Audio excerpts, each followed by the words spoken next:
छाट सगल जंजाल। सो गुरु साहिब यही संबोधन करते हैं गुरबाणी दे विच, जगह जगह ते सानू समझाउणा करते हैं। गुरबाणी छोट मारदी है, इंसान नूं समझाउंदी है, जीवन नूं सेध दिंदी है कि हे प्यारिया, ये जिहड़ा दुनिया दा मेला है, ये 4 दिनां दा मेला है। इत्थे जिहड़ा भी इस संसार ते आया है, उसने कूच कर जाना है, रहना किसी ने नहीं। अज असीं इकट्ठे होए हां, सो उसदा कारण ही ये है। जदों भी कोई इंसान किसी दे दुख दे विच सुख दे विच जांदा है, ते याद रखना सब तो पहला कारज की है कि गुरु चरनां च आपां अरदास करनी है उस विछड़ी हुई रूह वास्ते, जिसदे परथाए साहिब कहते हैं, देहो सज्जन असीसड़ियां जो होवै साहिब स्यों मेल। साहिब कहते हैं, ऐसी अरदास ऐसी असीस, ऐसी असीस देना करो कि उस अकाल पुरख वाहिगुरू दे नाल मेल हो जाए। ते दूसरा साध संगत जी कारण यह है, गुरु पातशाह गुरबाणी दे विच दर्ज करते हैं, पारोसी के जो हुआ तू अपने भी जान। भाव जो पड़ोसी दे होया है सच जानी, ये तेरे नाल भी होना है। ये सत है, जीवन का ये सिद्धांत है, जीवन का एक सच है, जिसके परथाए गुरु साहिब कहते हैं, सच जानी इस संसार से जेड़ा आया है उसने इथों कूच कर जाना, चले जाना है। जिसके परथाए साहिब गुरबाणी दे विच अनेका ही फरमान साहिब ने प्रकाशित किए हुए हैं। रहो विचार, अज असीं सारे सच्चियां श्रद्धांजलियां अर्पण करने वास्ते इकट्ठे हुए हाँ।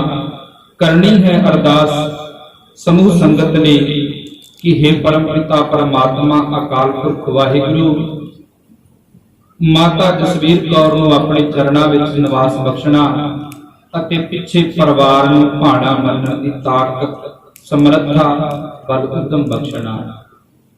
सो गुरु फतेह दी सांझ करिए, कोई भी रसना वांझी ना रह जावे। फतेह दा जवाब फतेह दे विच गज के बुलाओ जी। वाहिगुरू जी का खालसा, वाहिगुरू जी की फतेह। गुरु साहिब गुरबाणी दे विच दर्ज करते हैं, सो गुरु दी बाणी नूं असीं अपने जीवन दे विच उतार के सेध लैके गुरु पासों असली मूल नूं पछाणना है कि साडा मूल की है। गुरु साहिब गुरबाणी च दर्ज करते हैं, मन तू जोत स्वरूप है अपना मूल पछाण। साहिब कहते, हे इंसान तेरा मूल की है, तेरा वजूद की है, तू आया की लैन है ते कर की रहा है। आयो सुनन पढ़न को बाणी, नाम विसार लग है अनलालच, बिरथा जन्म पराणी। साहिब कहते तेरा जन्म होया सी, तेनू दुनिया ते भेजना कीता सी, ते जिहड़ा मूल सी तेरा उस मूल तो टुट गया, उस जड़ तो टुट गया। याद रखना जिहड़ा रुख अपनियां जड़ां छड्ड जांदा है उसदी ज्यादा उम्र लंबी नहीं। भाव इंसान जदों अपने वजूद नूं भुल जांदा है, ये उसे तरह ही है कि एक नदी के कंढे ते उगया होया रुख होवे, उसदियां जड़ां दी कोई ज्यादा ताकत कोई ज्यादा कीमत नहीं होंदी। पता नहीं किस समय पानी की छल ने आउणा है ते मिट्टी जड़ां चों निकल जानी है। ते याद रखना ਜਿਹੜੇ ਰੁੱਖ ਦੀ ਮਿੱਟੀ ਨਿਕਲ ਗਈ ਜੜ੍ਹਾਂ ਚੋਂ, ਜੜ੍ਹਾਂ ਖਾਲੀ ਹੋ ਗਈਆਂ, ਉਹ ਜੋ ਰੁੱਖ ਅੱਜ ਵੀ ਡਿੱਗਿਆ ਤੇ ਕੱਲ ਵੀ ਡਿੱਗਿਆ। ਗੁਰੂ ਸਾਹਿਬ ਗੁਰਬਾਣੀ ਚ ਦਰਜ ਕਰਦੇ ਹਨ, ਕੰਧੀ ਉੱਤੈ ਰੁਖੜਾ ਕਿਚਰਕ ਬੰਨੈ ਧੀਰ, ਕੱਚੈ ਭਾਂਡੈ ਰੱਖੀਐ ਕਿਚਰ ਤਾਈ ਨੀਰ। ਸਾਹਿਬ ਕਹਿੰਦੇ ਨਦੀ ਦੇ ਕਿਨਾਰੇ ਉਹ ਰੁੱਖ, ਜਦੋਂ ਪਾਣੀ ਦਾ ਬੁੱਲਾ ਆਇਆ, ਪਾਣੀ ਦਾ ਹੜ੍ਹ ਆਇਆ, ਉਹ ਮਿੱਟੀ ਨਿਕਲ ਗਈ ਤੇ ਰੁੱਖ ਖਤਮ ਹੋ ਗਿਆ। ਉਸੇ ਤਰ੍ਹਾਂ ਇਨਸਾਨ ਦਾ ਜੀਵਨ ਹੈ। ਤੇ ਕੱਚੇ ਭਾਂਡੇ ਦੇ ਵਿੱਚ ਸਾਹਿਬ ਕਹਿੰਦੇ ਨੇ ਕਿੰਨਾ ਕੁ ਚਿਰ ਤੱਕ ਪਾਣੀ ਨੂੰ ਸੰਭਾਲਿਆ ਜਾ ਸਕਦਾ ਹੈ।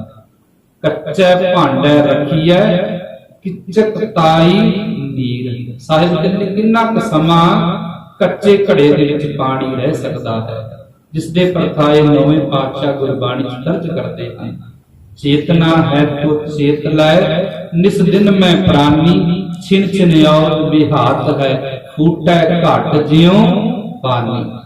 ਸਾਹਿਬ ਕਹਿੰਦੇ ਨੇ ਚੇਤਨਾ ਹੈ, ਯਾਦ ਕਰਨਾ ਹੈ ਕਿ ਯਾਦ ਕਰ ਲੈ, ਕਿਉਂਕਿ ਅੱਜ ਜਿਹੜਾ ਸਮਾਂ ਮਿਲਿਆ ਹੈ ਇਹ ਸਮਾਂ ਬਤੀਤ ਹੋ ਰਿਹਾ ਹੈ।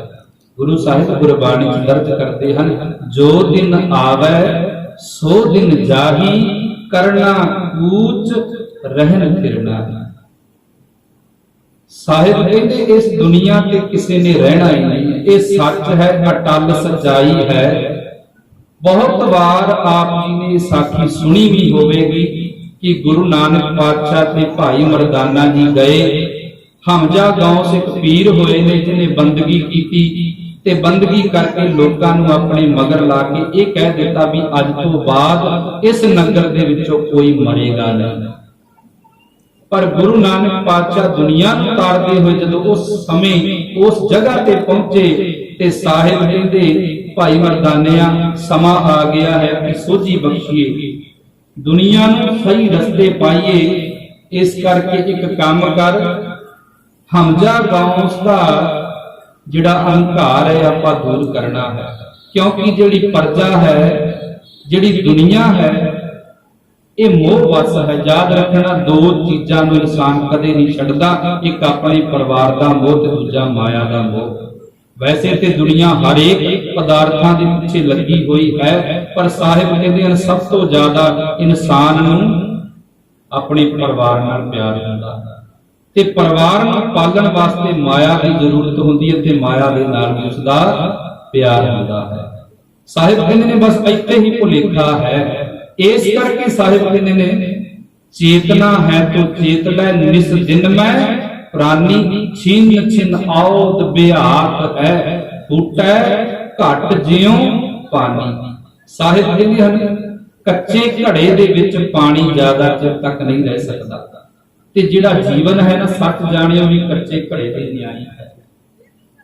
ਸਾਹਿਬ ਕਹਿੰਦੇ ਨੇ ਮੌਤ ਹੈ ਕਿ ਹਮ ਆਦਮੀ ਹਾਂ ਇੱਕਦਮੀ, ਮੋਹਲਤ ਮੌਤ ਨਾ ਜਾਣਾ। ਸਾਹਿਬ ਕਹਿੰਦੇ ਨੇ ਬਸ ਭੁਲੇਖਾ ਪੈ ਰਿਹਾ ਹੈ ਇਨਸਾਨ ਨੂੰ ਕਿ ਮੌਤ ਹੈ ਕੀ, ਤੇ ਮੌਤ ਕਿਦੋਂ ਸ਼ੁਰੂ ਹੁੰਦੀ ਹੈ। ਬਾ ਕਮਾਲ ਗੱਲ ਇਹ ਹੈ, ਥੋੜਾ ਜਿਹਾ ਜੀਵਨ ਨੂੰ ਵਿਚਾਰਿਓ, ਆਪਣੇ ਨੂੰ ਜਨਮ ਵੱਲ ਝਾਤੀ ਮਾਰਿਓ। ਸਾਹਿਬ ਕਹਿੰਦੇ ਨੇ ਸੱਚ ਜਾਣੀ ਜਿੱਦਣ ਤੇਰਾ ਜਨਮ ਹੋਇਆ ਸੀ ਨਾ, ਤੇਰੀ ਮੌਤ ਉਸ ਤੋਂ ਵੀ ਪਹਿਲਾਂ ਲਿਖ ਦਿੱਤੀ ਗਈ ਹੈ, ਜਿਸ ਦੇ ਪਰਥਾਏ ਸਾਹਿਬ ਨੇ ਗੁਰਬਾਣੀ ਚ ਦਰਜ ਵੀ ਕੀਤਾ ਹੈ। ਆਇਓ ਬੰਦਾ ਦੁਨੀ ਵਿੱਚ ਵਕਤ ਆ ਸੂਣੀ ਬੰਨ। ਸਾਹਿਬ ਕਹਿੰਦੇ ਨੇ ਆਪਣੇ ਨਾਲ ਆਪਣਾ ਸਮਾਂ ਲੈ ਕੇ ਆਇਆ, ਸਮਾਂ ਅਤੇ ਆਪਣਾ ਭੋਜਨ ਦਾਣਾ ਪਾਣੀ ਲਿਖਾ ਕੇ ਲਿਆਇਆ। ਇਹ ਅਟਲ ਸੱਚਾਈ ਹੈ। ਸਾਹਿਬ ਕਹਿੰਦੇ ਜਦੋਂ ਜਨਮ ਹੋਇਆ, ਜਦੋਂ ਪਹਿਲਾ ਸਵਾਸ ਲਿਆ, ਸੱਚ ਜਾਣਿਓ ਜੇ ਪਹਿਲਾ ਆਇਆ ਹੈ ਤੇ ਆਖਰੀ ਵੀ ਆਵੇਗਾ। ਇਹ ਸਾਹਿਬ ਦਾ ਫਰਮਾਨ ਹੈ। ਸਾਹਿਬ ਕਹਿੰਦੇ ਹਨ ਜਦੋਂ ਕੱਚੇ ਘੜੇ ਦੇ ਵਿੱਚੋਂ ਪਾਣੀ ਰਿਸਣਾ ਸ਼ੁਰੂ ਹੋ ਗਿਆ, ਪਹਿਲੀ ਬੂੰਦ ਬਾਹਰ ਆਈ, ਯਾਦ ਰੱਖਿਓ ਉਹ ਪਹਿਲੀ ਬੂੰਦ ਦੇ ਨਾਲ ਇੱਕ ਦਿਨ ਅੰਤਮ ਬੂੰਦ ਵੀ ਬਾਹਰ ਆਵੇਗੀ। ਇੱਕ ਇੱਕ ਬੂੰਦ ਕਰਕੇ, ਇੱਕ ਇੱਕ ਸਵਾਸ ਕਰਕੇ ਸਾਡਾ ਸਵਾਸ ਨਿਕਲ ਰਿਹਾ ਹੈ, ਜਿਸ ਦੇ ਪਰਥਾਏ ਸਾਹਿਬ ਕਹਿੰਦੇ ਹਨ ਛਿਨ ਛਿਨ ਆਉਦ ਬਿਹਾਤ ਹੈ ਫੂਟੈ ਘਟ ਜਿਉ पानी साहिब कहते हैं ये घड़ा फुट जाना है, ते सच जानी जिदन घड़ा फुट गया उदन सारे कार्य संपूर्ण हो जाने। बस यही कार्य हुंदा जिसनूं साहिब कहते हैं आयो सुनन पढ़न को बाणी। साहिब ने सुनन नूं सब तो पहला दर्जा दिता है। जिहड़ी अरदास की आपां गल शुरुआत तो कीती है ना, उसके वास्ते सब तो पहला एक चीज की जरूरत है जिसनूं गुरु साहिब कहते हैं सुरत। सुरत चीज की है? विद्वानां ने सुरत के तीन अर्थ किए हैं। क्योंकि जिस ठाकुर स्यों नाही चारा ताको कीजै सद नमस्कारा। साहिब कहते जिथे कोई चारा नहीं चलता उथे की चलता है? उथे नमस्कार चलती है, बेनती चलती है, अर्ज हुंदी है, अर्जोई की जाती है, अरदास की जाती है। ते साहिब कहते ने सुरत एक ऐसी चीज है जिस दे नाल ये स्पष्ट होना है भी सुरत सब तो पहला सुनन नूं सुरत कहा जाता है। दुनिया के जिन्ने भी कारज आरंभ होंदे हैं सुनन तो होंदे हैं। बस इंसान दे विच यही कमी है, इंसान सुना सकता है, साहिब कहते सुन नहीं सकता किसी ने। हुक्म कर ते सकता है पर हुक्म किसी का सुन नहीं सकता। साहिब कहते ने बस सारी खेड शुरू इत्थों होंदी है। साध संगत जी माफ करना, अगर किसी नूं मंदा शब्द बोल दिता जावे ते आम आपां कहंदे फलाणे ने आ बोल बोलिया है, मेरे दिल ते वार कर गया, मेरे कोलों सुनिया नहीं गया। भाव सुनना बहुत औखा है। ते उसे शब्द नूं जे आपां बड़े प्यार ते सत्कार दे नाल अगले नूं तवज्जो दे के बुलाइए, सत्कार दे के बुलाइए, भाई साहब वीर जी, ते ओही शब्द दिल दे अंदर घर कर जांदा है जिसनूं साहिब कहते हैं ना सुरत जुड़ गई है। ते सब तो पहला सुनना है। सुरत का पहला अर्थ है सुनना। ते साहिब कहते जदों सुरत नूं सुन के आपां वसा लिया ना, फिर दूसरा अर्थ साहिब कहते हैं सुनन दे नाल समझ आ गई। पहला सुनिया फिर समझ आ गई, दूसरा अर्थ सुरत का समझ है। ते साहिब कहते ने जदों सुन लिया, सुन के समझ आ गई, फिर तीजा शब्द साहिब कहते ने सुरत का भी जुड़ना।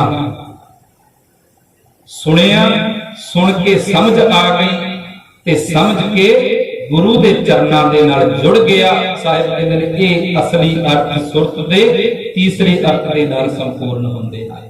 ते जदों कोई जुड़ जावे, साहिब कहते ने फिर उस समय अरदास कर दवी, दुनिया की कोई ताकत नहीं तेरी अरदास पूरी होवेगी। जिसदे परथाए साहिब कहते हैं बिरथी कदे ना होवई जन की अरदास, नानक जोर गोविंद का पूर्ण गुणतास। साहिब कहते ने किसे वास्ते अरदास करदी, अपने वास्ते सारी दुनिया मंगदी है। निता प्रति आपां गुरु दरबार जाते हैं, गुरु के अगे मस्तक झुका के जो भी अपनी जेब दे विचों तिल फुल हुंदा है गुरु नूं अर्पण करके फिर आपां अरदास करते हैं। ते याद रखना मंगदे आप दे वास्ते हैं। अज आपां माता जसवीर कौर वास्ते अरदास करनी है। ते अरदास का भाव की है कि हे परम पिता परमात्मा, विछड़ी हुई रूह नूं अपने चरणों में जगह दे दिओ ते पिछे परिवार नूं भाड़ा मनण दी ताकत समर्था बख्श दिओ। ये अरदास करनी है। ते अरदास दे अर्थ की हन? साध संगत जी चार अखरां दे नाल अरदास बनदी है। ऐड़ा, रारा, दद्दा ते सस्सा। ये जदों चारे अक्षर इकट्ठे हो जाते हैं फिर बन जाती है गुरु दी अरदास, सेवक दी गुरु प्रति अरदास। ते साहिब कहते हैं जिहड़ा ऐड़ा है ना, ये ऐड़े तो भाव है वो अंतरजामी अकाल पुरख वाहिगुरु जिसदे तेनू सन्मुख होने की भी लोड़ नहीं है।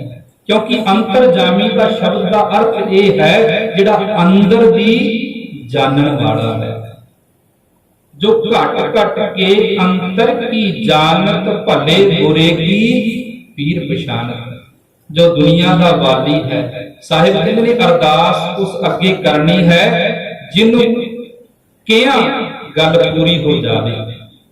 भाव जो अंदर दी जानता है, जिसके परथाए गुरु साहिब के चरणों च जदों आपां अरदास करते हां ते ग्रंथी साहिबान एक तुक पढ़ते हैं, बिन बोलिया सब किछ जानदा, किस आगे कीचै अरदास। साहिब कहते ने तेनू बोलण दी भी लोड़ नहीं है, बस तेरा मन जुड़ना चाहिए है। जदों जुड़ गया तेरी अरदास पूरी है। ते अरदास करनी किस अगे है? उस अंतरजामी अकाल पुरख वाहिगुरू अगे। ते रारे तो साहिब कहते हैं राखा। हुण अंतरजामी है ते रारे तो राखा है, सब दी रखिया करन वाला है। दद्दे तो साहिब कहते हैं दाता, जिसके परथाए साहिब गुरबाणी दे विच कहते हैं दत्ता दाता एक है, सबको देवनहार, देंदे तोट न आवई, अगणत भरे भंडार। उस दाते दे दाता, दाता जिहड़ा दिंदा है ना, देता दे लैदे थक पावे। लैण वाला थक जाता है, देण वाला थकदा नहीं। उसकी दात एडी विशाल है। ये साहिब कहते ने दद्दे तो दाता वंडन वाला है, ते सस्से तो सहारा है, ओट है। साध संगत जी किया उसनू जांदा है जो पूरा कर दिंदा है।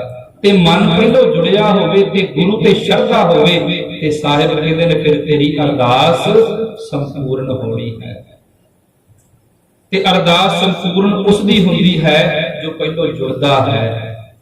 सो रहो विचार, आपा सब ने अरदास करनी है गुरु दे साहिब सन्मुख होके। ते साहिब गुरबाणी दे विच जीवन की वो विशाल शैली की गल करते हैं। साहिब कहते हैं भाई प्राप्त मानुख दे हुरिया, गोबिंद मिलन की यह तेरी बरिया।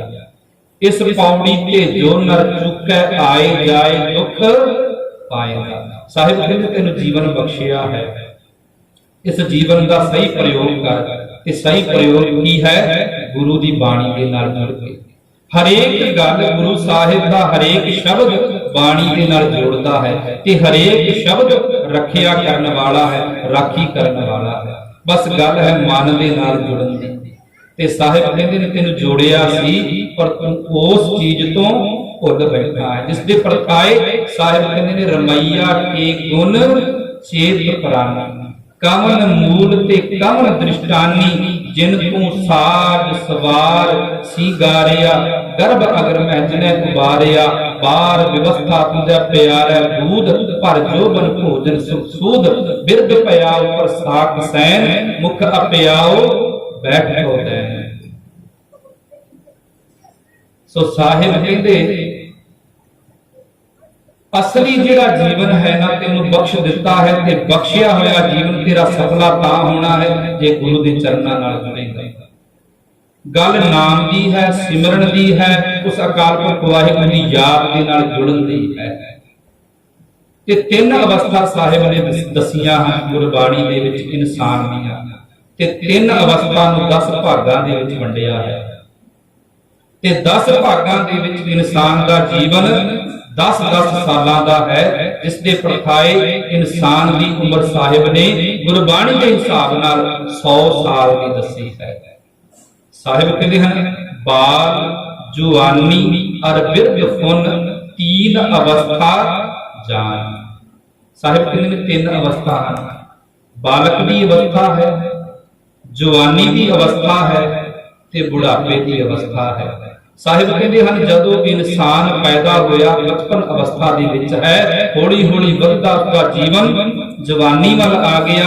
कि सच जानी जदों जवानी आई है, ये दिन जिवें जिवें बतीत होया बुढ़ापा आवेगा। कि साहिब कहते हैं बुढ़ापे तो बाद ये तैनूं भी पता है, ते गुरबाणी दे विच दर्ज भी है कि बुढ़ापे के बाद किहड़ा पड़ाव आउणा है। पर साहिब कहते ने शर्त इत्थे भी है, ये उसकी मौज है, चाहे बाल अवस्था च लै जावे, चाहे जवानी च लै जावे, चाहे बुढ़ापे च लै जावे, एक कोई भी पक्का नहीं है। बारे बूढ़े ਤਰੁਣੇ ਭਈਆ ਸਭ ਹੂੰ ਜੰਮ ਲੈ ਜਈ ਹੈ। ਸਾਹਿਬ ਕਹਿੰਦੇ ਹਨ ਉਸ ਦੀ ਮੌਜ ਹੈ, ਇਹ ਉਸ ਦੀ ਫਸਲ ਹੈ। ਜਿਸ ਤਰ੍ਹਾਂ ਇੱਕ ਕਿਸਾਨ ਆਪਣੀ ਫਸਲ ਬੀਜਦਾ ਹੈ ਨਾ, ਯਾਦ ਰੱਖਣਾ ਬੀਜੀ ਹੋਈ ਫਸਲ ਦਾ ਮਾਲਕ ਕਿਸਾਨ ਹੁੰਦਾ ਹੈ। ਉਹ ਆਪਣੀ ਫਸਲ ਨੂੰ ਚਾਹੇ ਕੱਚੀ ਵੱਢ ਲਵੇ ਚਾਹੇ ਪੱਕੀ ਵੱਢ ਲਵੇ, ਉਸ ਤੇ ਕੋਈ ਕਿਸੇ ਦਾ ਦਾਵਾ ਨਹੀਂ, ਉਹ ਆਪਣੀ ਮਰਜ਼ੀ ਦਾ ਮਾਲਕ ਹੈ। ਤੇ ਸਾਹਿਬ ਕਹਿੰਦੇ ਨੇ ਸੱਚ ਜਾਣੀ ਕਿ ਜਿਹੜੀ ਖੇਤੀ ਤੂੰ ਦੇਖ ਰਿਹਾ ਇਹਨਾਂ ਅੱਖਾਂ ਦੇ ਨਾਲ, ਇਹ ਜਿਹੜਾ ਜੀਵਨ ਦੇਖ ਰਿਹਾ ਇਹ ਵੀ ਉਸ ਅਕਾਲ ਪੁਰਖ ਵਾਹਿਗੁਰੂ ਦੀ ਖੇਤੀ ਹੈ। ਜੈਸੇ ਕਿਰਸਾਨ ਬੋਵੇ ਕਿਰਸਾਨੀ ਕਾਚੀ ਪਾਕੀ ਬਾੜ ਪਰਾਨੀ, ਕਿ ਉਸ ਦੀ ਮੌਜ ਹੈ, ਚਾਹੇ ਕੱਚੀ ਵੱਢ ਲਵੇ ਚਾਹੇ ਪੱਕੀ ਵੱਢ ਲਵੇ। ਜਦੋਂ ਗੁਰੂ ਸਾਹਿਬ ਦਾ ਮੇਲ ਬਾਬਾ ਬੁੱਢਾ ਜੀ ਨਾਲ ਹੋਇਆ ਹੈ, ਉਸ ਸਮੇਂ ਬਾਬਾ ਬੁੱਢਾ ਜੀ ਦੀ ਉਮਰ 12 ਸਾਲ ਦੀ ਸੀ, ਯਾਨੀ ਕਿ ਬਚਪਨ ਅਵਸਥਾ ਸੀ। ਤੇ ਆਪ ਜੀ ਦੀ ਜਾਣਕਾਰੀ ਵਾਸਤੇ ਦੱਸ ਦਈਏ, ਬਾਬਾ ਬੁੱਢਾ ਜੀ ਦਾ ਜੋ ਪਹਿਲਾ ਨਾਮ ਸੀ ਭਾਈ ਬੂੜਾ ਜੀ ਸੀ। ਭਾਈ ਬੂੜਾ ਜੀ। ਹੁਣ ਬਾਬਾ ਬੁੱਢਾ ਜੀ ਦਾ ਜਦੋਂ ਮੇਲ ਹੋਇਆ ਹੈ ਤੇ ਇੱਕ ਛੋਟੀ ਜੀ ਸਾਖੀ ਹੈ, ਉਦਾਹਰਨ ਤੌਰ ਤੇ ਜੋ ਸਾਹਿਬ ਨੇ ਹੁਣੇ ਗੁਰਬਾਣੀ ਦੇ ਵਿੱਚ ਦਰਜ ਕੀਤਾ ਹੈ ਵੀ ਇਹ ਫਸਲ ਹੈ ਉਸ ਅਕਾਲ ਪੁਰਖ ਵਾਹਿਗੁਰੂ ਦੀ, ਚਾਹੇ ਉਹ ਕੱਚੀ ਵੱਢ ਲਵੇ ਚਾਹੇ ਪੱਕੀ ਵੱਢ ਲਵੇ। ਸਾਹਿਬ ਕਹਿੰਦੇ ਜਦੋਂ ਬਾਬਾ ਬੁੱਢਾ ਜੀ ਦਾ ਮੇਲ ਹੋਇਆ ਉਸ ਸਮੇਂ ਜ਼ਾਲਮ ਸਰਕਾਰਾਂ ਸਨ ਤੇ ਹਕੂਮਤ ਉਸ ਸਮੇਂ ਮੁਗਲ ਸ਼ਾਸਕ ਦੀ ਸੀ। ਬਾਬਰ ਦਾ ਰਾਜ ਸੀ, ਕਿਉਂਕਿ ਬਾਬਰ ਨੂੰ ਗੁਰੂ ਸਾਹਿਬ ਨੇ ਜਾਬਰ ਦੱਸਿਆ ਹੈ। ਬਾਬਰ ਤੂੰ ਬਾਬਰ ਨਹੀਂ ਤੂੰ ਜਾਬਰ ਹੈ। ਗੁਰੂ ਸਾਹਿਬ ਦੇ ਵਿੱਚ ਅਥਾਹ ਦੀ ਤਾਕਤ ਸੀ ਸੱਚ ਬੋਲਣ ਦਾ। ਗੁਰੂ ਸਾਹਿਬ ਨੇ ਗੁਰਬਾਣੀ ਦੇ ਵਿੱਚ ਇੱਕ ਫਲਸਫਾ ਇਨਸਾਨ ਨੂੰ ਦੱਸਿਆ ਹੈ। ਸਾਹਿਬ ਕਹਿੰਦੇ ਤੂੰ ਗੁਰਬਾਣੀ ਤੇ ਚੱਲ, ਸੱਚ ਤੇ ਚੱਲ, ਦੁਨੀਆ ਦੀ ਕੋਈ ਤਾਕਤ ਤੈਨੂੰ ਤੇਰਾ ਸਿਰ ਨੂੰ ਝੁਕਾ ਨਹੀਂ ਸਕਦੀ। ਤੇਰਾ ਸਿਰ ਝੁਕੇਗਾ ਤੇ ਗੁਰੂ ਦੇ ਚਰਨਾਂ ਤੇ ਝੁਕੇਗਾ। ਦੁਨੀਆ ਦੀ ਕੋਈ ਵੀ ਤਾਕਤ ਤੈਨੂੰ ਝੁਕਾ ਨਹੀਂ ਸਕਦੀ। ਬਤੌਰ ਸ਼ਰਤ ਇਹ ਹੈ ਕਿ ਤੂੰ ਸੱਚ ਦਾ ਸਾਥ ਦੇ, ਸੱਚ ਦੇ ਨਾਲ ਤੁਰ, ਭਾਵ ਗੁਰਬਾਣੀ ਦੇ ਨਾਲ ਰਹੋ। ਵਿਚਾਰ ਬਾਬਾ ਬੁੱਢਾ ਜੀ ਦੇ ਨਾਲ ਜਦੋਂ ਮੇਲ ਹੋਇਆ ਤੇ ਬਾਬਾ ਬੁੱਢਾ ਜੀ ਬੜੇ ਖੁਸ਼ ਹੋਏ ਤੇ ਗੁਰੂ ਨਾਨਕ ਪਾਤਸ਼ਾਹ ਜੀ ਨਾਲ ਵਾਰਤਾਲਾਪ ਕਰਦੇ ਕਰਦੇ ਸਾਹਿਬ ਦੇ ਮੁਖ ਦੇ ਵਿੱਚੋਂ ਇਹ ਬਚਨ ਨਿਕਲ ਗਏ, ਭਾਈ ਹੈ ਤੇ ਤੂੰ ਬੱਚਾ ਪਰ ਤੇਰੀਆਂ ਜਿਹੜੀਆਂ ਗੱਲਾਂ ਨੇ ਇਹ ਬੁੱਢਿਆਂ ਵਾਲੀਆਂ ਹਨ। ਤੇ ਬੁੱਢਾ ਸ਼ਬਦ ਇੱਥੇ ਜਿਹੜਾ ਵਰਤਿਆ ਗਿਆ ਹੈ, ਯਾਦ ਰੱਖਣਾ ਸਿਆਣੇ ਵਾਸਤੇ ਵਰਤਿਆ ਗਿਆ ਹੈ। ਭਾਵ ਇਹ ਜਿਹੜੀ ਗੁਰੂ ਸਾਹਿਬ ਦੀ ਬਖਸ਼ੀ ਹੋਈ ਦਾਤ ਹੈ ਨਾ, ਜਿਹੜੇ ਕੇਸ ਹਨ ਇੱਕ ਸੁਨੇਹਾ ਦਿੰਦੇ ਹਨ। ਬਚਪਨ ਅਵਸਥਾ ਦੇ ਵਿੱਚ ਕਦੇ ਕਿਸੇ ਨੂੰ ਦਾੜੀ ਨਹੀਂ ਆਉਂਦੀ, ਯਾਦ ਰੱਖਣਾ। ਜਦੋਂ ਇਨਸਾਨ ਵੱਡਾ ਹੁੰਦਾ ਹੈ, ਜਵਾਨੀ ਵਿੱਚ ਆਉਂਦਾ ਹੈ ਤੇ ਸਾਹਿਬ ਕਹਿੰਦੇ ਹਨ ਫਿਰ ਦਾੜੀ ਆਉਂਦੀ ਹੈ। ਤੇ ਗੁਰੂ ਦੇ ਘਰ ਤੋਂ ਇੱਕ ਸੁਨੇਹਾ ਹੁੰਦਾ ਹੈ, ਭਾਈ ਹੁਣ ਤੂੰ ਸਿਆਣਾ ਹੋ ਗਿਆ ਹੈ ਤੇ ਅੱਜ ਗੁਰੂ ਦੇ ਚਰਨਾਂ ਨਾਲ ਅੱਜ ਹੀ ਜੁੜ ਜਾ।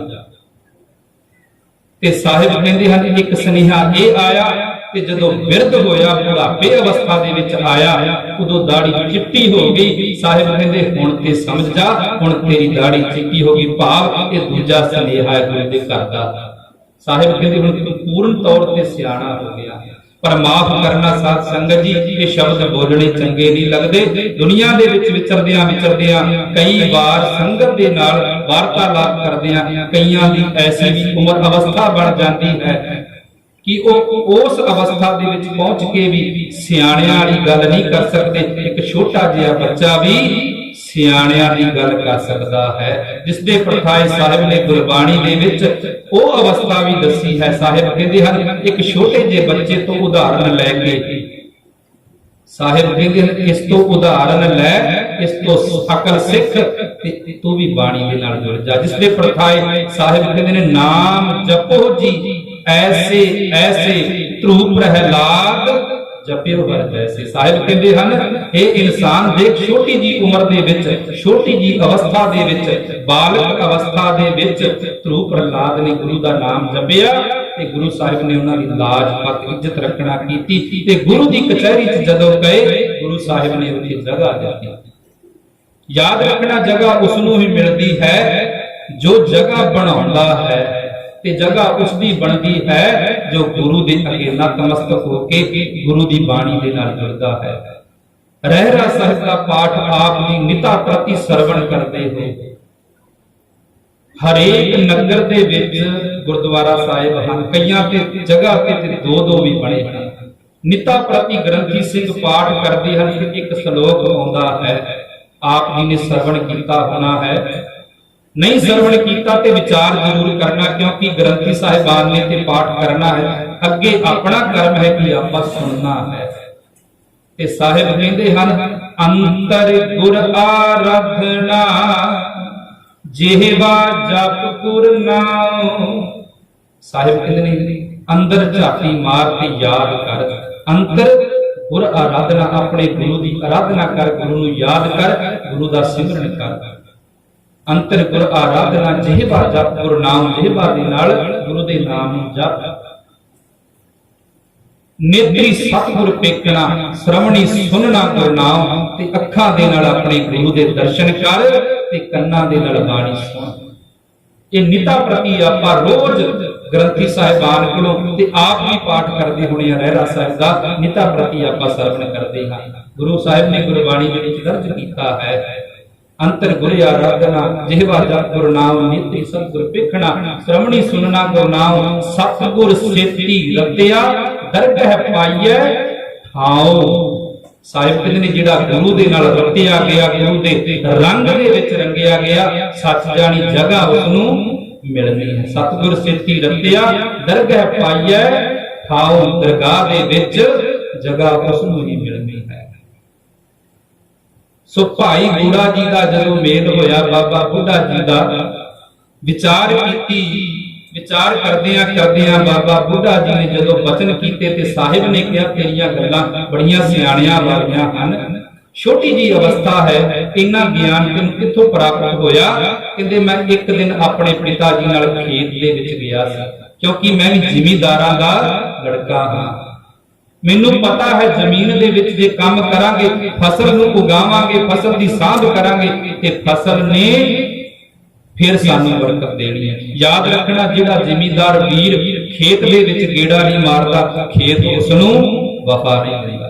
ਕਿਉਂਕਿ ਕੋਈ ਵੀ ਕਾਰਜ ਹੈ, ਚਾਹੇ ਉਹ ਆਪਣੇ ਜੀਵਨ ਦੀ ਕਿਸੇ ਵੀ ਸ਼ੈਲੀ ਦੇ ਨਾਲ ਸੰਬੰਧ ਰੱਖਦਾ ਹੈ, ਕਿਉਂਕਿ ਕਿੱਤਾ ਹਰੇਕ ਦਾ ਆਪੋ ਆਪਣਾ ਹੈ। ਪਰ ਸਾਹਿਬ ਕਹਿੰਦੇ ਹਨ, ਕਿੱਤੇ ਦੇ ਵਿੱਚ ਇੰਨਾ ਜੁੜ ਜਾ, ਆਪਣੇ ਕਿੱਤੇ ਨੂੰ ਆਪਣੇ ਜੀਵਨ ਦਾ ਆਧਾਰ ਬਣਾ ਲੈ, ਆਪਣੇ ਕੰਮ ਦੇ ਨਾਲ ਕਦੀ ਹੇਰਾ ਫੇਰੀ ਨਾ ਕਰ। ਕੋਈ ਵੀ ਕਰਮ ਹੈ ਤੇਰਾ, ਉਸ ਕਰਮ ਨੂੰ ਪੂਰੀ ਸ਼ਰਧਾ ਦੇ ਨਾਲ ਕਰ। ਫਿਰ ਜਦੋਂ ਸ਼ਰਧਾ ਨਾਲ ਕੀਤਾ ਹੋਇਆ ਕੰਮ, ਉਹ ਤੇਰਾ ਕੰਮ ਨਹੀਂ, ਉਹ ਤੇਰੀ ਡਿਊਟੀ ਨਹੀਂ, ਉਹ ਤੇਰੀ ਸੇਵਾ ਬਣ ਜਾਵੇਗੀ। ਤੇ ਯਾਦ ਰੱਖਣਾ, ਜਦੋਂ ਸਾਡਾ ਕਰਮ ਸਾਡੀ ਸੇਵਾ ਬਣ ਜਾਂਦਾ ਹੈ, ਫਿਰ ਉਹ ਕਰਮ ਅਸਲ ਦੇ ਵਿੱਚ ਉਹ ਕਰਮ ਫਿਰ ਬਰਕਤ ਦਿੰਦਾ ਹੈ। ਸਾਹਿਬ ਨੇ ਗੁਰਬਾਣੀ ਦੇ ਵਿੱਚ ਦਰਜ ਕੀਤਾ ਹੈ, ਸਾਹਿਬ ਕਹਿੰਦੇ ਨੇ, ਬੱਧਾ ਚੱਕੀ ਜੋ ਕਰੇ ਨਾ ਗੁਣ ਨਾ ਉਪਕਾਰ।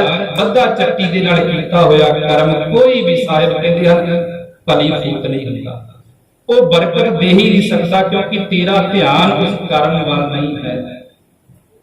ਰਹੋ ਵਿਚਾਰ, ਸਾਹਿਬ ਕਹਿੰਦੇ ਵੀ ਤੂੰ ਬੜੀਆਂ ਸਿਆਣੀਆਂ ਗੱਲਾਂ ਕਰਦਾ ਹੈ। ਤੇ ਭਾਈ ਬੁੱਢਾ ਜੀ ਨੇ ਅੱਗੋਂ ਇਹ ਬਚਨ ਕੀਤੇ, ਮੈਂ ਇੱਕ ਦਿਨ ਆਪਣੇ ਪਿਤਾ ਦੇ ਨਾਲ ਆਪਣੇ ਖੇਤਾਂ ਦੇ ਵਿੱਚ ਗਿਆ ਸੀ, ਕੰਮ ਕਰ ਰਹੇ ਸੀ, ਫਸਲ ਤਿਆਰ ਸੀ।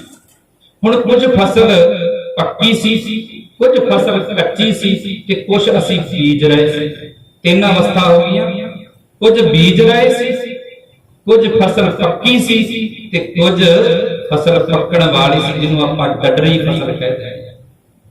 ਤੇ ਭਾਈ ਬੁੱਢਾ ਜੀ ਕਹਿੰਦੇ, ਉਧਰੋਂ ਹਾਕਮ ਦੇ ਘੋੜੇ ਆਏ, ਹਾਕਮ ਦੀ ਸੈਨਾ ਆਈ, ਜਾਬਰ ਦੀ ਸੈਨਾ ਆਈ।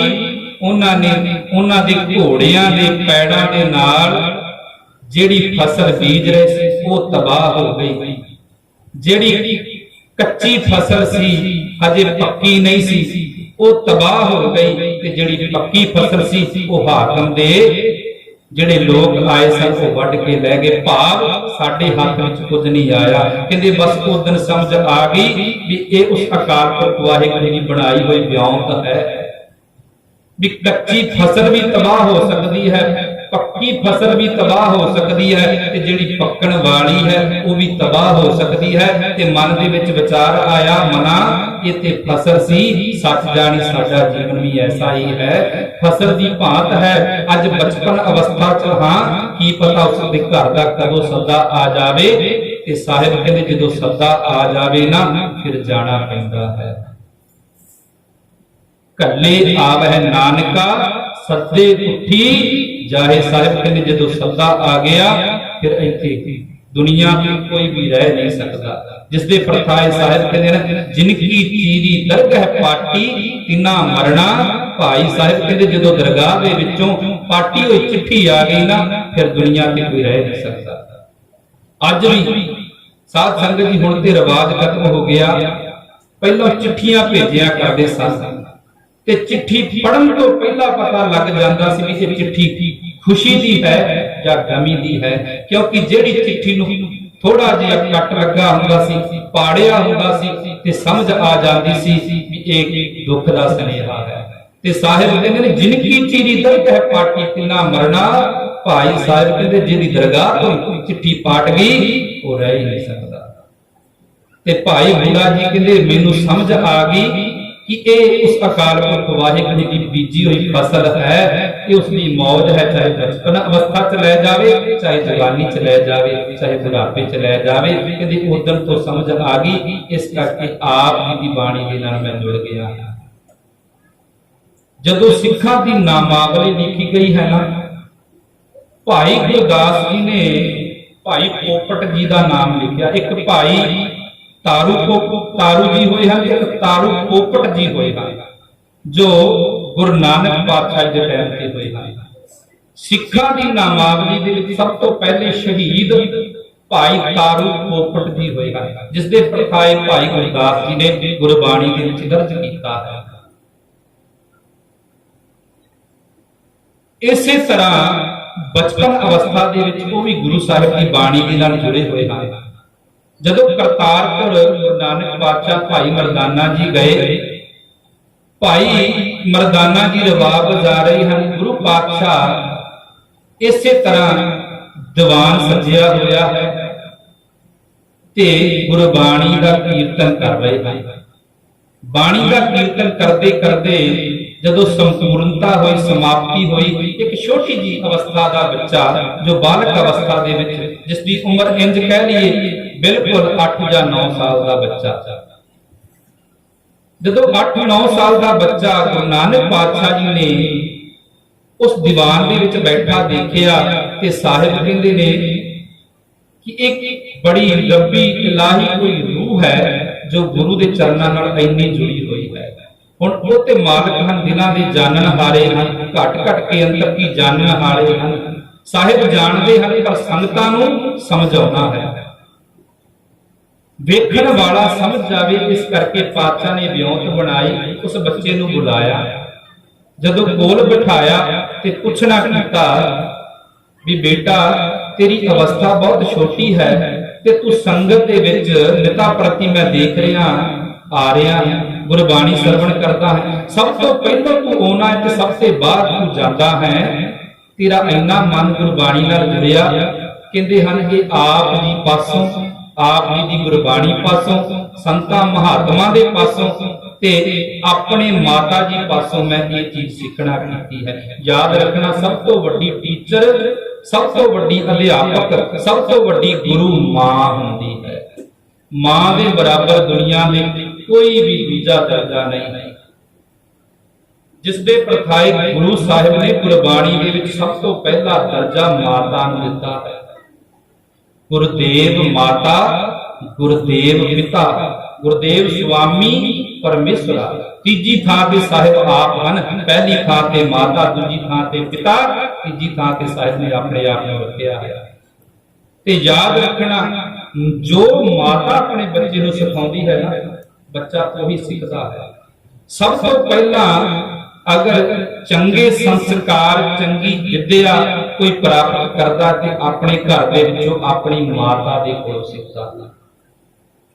ਤੇ ਜਦੋਂ ਮਾਤਾ ਕੋਲੋਂ ਸਿੱਖਦਾ ਹੈ, ਜੋ ਮਾਤਾ ਨੇ ਸਿਖਾਤਾ, ਫਿਰ ਸਮਾਜ ਦੇ ਵਿੱਚ ਰਹਿ ਕੇ ਉਹ ਵਿਚਰ ਕੇ ਸਮਾਜ ਤੋਂ ਬਾਅਦ ਤੋਂ ਵਿੱਚ ਸਿੱਖਦਾ ਹੈ। ਪਹਿਲਾਂ ਮਾਤਾ ਕੋਲ ਸਿੱਖਦਾ ਹੈ ਤੇ ਜੋ ਮਾਤਾ ਕੋਲ ਸਿੱਖਿਆ ਉਹ ਸਮਾਜ ਨੂੰ ਦਿੰਦਾ ਹੈ।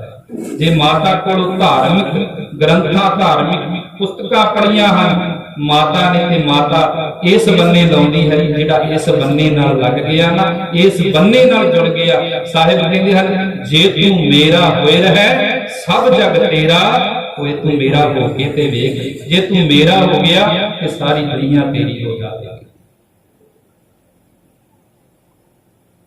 ਤੇ ਸਾਹਿਬ ਕਹਿੰਦੇ ਧਾਰੂ ਪੋਪਟ ਨੂੰ, ਭਈ ਬੱਚਿਆਂ ਵਾਲੀ ਤੇਰੀ ਅਵਸਥਾ ਇੰਨਾ ਜੁੜਿਆ ਤੇ ਮਾਤਾ ਦੇ ਕੋਲੋਂ ਤੂੰ ਕੀ ਉਪਦੇਸ਼ ਲਿਆ? ਕਹਿੰਦੇ ਨੇ ਮਾਤਾ ਦੇ ਬਲਦੇ ਹੋਏ ਚੁੱਲ੍ਹੇ ਦੇ ਵਿੱਚ ਜਿਹੜੀ ਅੱਗ ਸੀ ਨਾ, ਮੈਨੂੰ ਉਸ ਅੱਗ ਨੇ ਸਮਝਾਇਆ। ਦੇਖੋ, ਜਿਹਨੇ ਗਿਆਨ ਲੈਣਾ ਹੋਵੇ ਉਹ ਨਿੱਕੀ ਨਿੱਕੀ ਚੀਜ਼ ਤੋਂ ਲੈ ਲੈਂਦਾ ਹੈ, ਤੇ ਜਿਹਨੇ ਗਿਆਨ ਨਹੀਂ ਲੈਣਾ, ਸਾਧ ਸੰਗਤ ਜੀ ਉਸਦੇ ਅੱਗੇ ਦੁਨੀਆ ਲਈ ਜਿੰਨੇ ਮਰਜ਼ੀ ਧਾਰਮਿਕ ਗ੍ਰੰਥ ਪੜ੍ਹਦੇ ਹੋ, ਜਿੰਨੇ ਮਰਜ਼ੀ ਉਸ ਨੂੰ ਉਦਾਹਰਣ ਦੇ ਦਿਓ, ਉਸ ਨੂੰ ਗਿਆਨ ਕਦੇ ਨਹੀਂ ਆ ਸਕਦਾ। ਕਿਉਂਕਿ ਜਿਹੜਾ ਸਿੱਖਣਾ ਚਾਹੁੰਦਾ ਹੈ, ਤੇ ਸਿੱਖ ਦੀ ਪਰਿਭਾਸ਼ਾ ਸਾਹਿਬ ਕਹਿੰਦੇ ਨੇ, ਸਿੱਖੀ ਸਿੱਖਿਆ ਗੁਰ ਵਿਚਾਰ, ਗੁਰੂ ਦੀ ਵਿਚਾਰ ਨੂੰ ਜਿਹੜਾ ਸਿੱਖ ਗਿਆ, ਸਾਹਿਬ ਕਹਿੰਦੇ ਹਨ ਉਹ ਪ੍ਰਾਪਤ ਕਰ ਗਿਆ। ਜਿਸ ਦੇ ਪ੍ਰਥਾਏ ਸਾਹਿਬ ਕਹਿੰਦੇ ਹਨ, ਜਦੋਂ ਸਾਹਿਬ ਦੇ ਨਾਲ ਉਸ ਦੀ ਵਾਰਤਾਲਾਪ ਹੋਈ ਨਾ, ਤੇ ਸਾਹਿਬ ਕਹਿੰਦੇ ਨੇ ਮਾਤਾ ਦੇ ਚੁੱਲ੍ਹੇ ਨੇ ਤੈਨੂੰ ਕਿਸ ਤਰ੍ਹਾਂ ਸਿਖਾਉਣਾ ਕੀਤਾ। ਕਹਿੰਦੇ ਇੱਕ ਦਿਨ ਮਾਤਾ ਨੇ ਕਿਹਾ, ਬੇਟਾ ਤਾਰੂ ਪੁੱਤਰ ਇੰਜ ਕਰ, ਮੈਂ ਆਟਾ ਗੁੰਨ ਰਹੀ ਹਾਂ ਪ੍ਰਸ਼ਾਦਿਆਂ ਵਾਸਤੇ, ਤੇ ਤੂੰ ਇੱਕ ਕੰਮ ਕਰ, ਇਸ ਚੁੱਲ੍ਹੇ ਦੇ ਵਿੱਚ ਅੱਗ ਬਾਲ ਲੈ। ਇਸ ਗੱਲ ਨੂੰ ਵਿਚਾਰ ਨਾਲ ਬਹੁਤ ਗੌਰ ਦੇ ਨਾਲ ਸਰਵਣ ਕਰਨਾ। ਗੱਲ ਹੈ ਕਿ ਸਮਝਣਾ ਕੀ ਹੈ ਤੇ ਸਮਝ ਆਉਣੀ ਕੀ ਹੈ।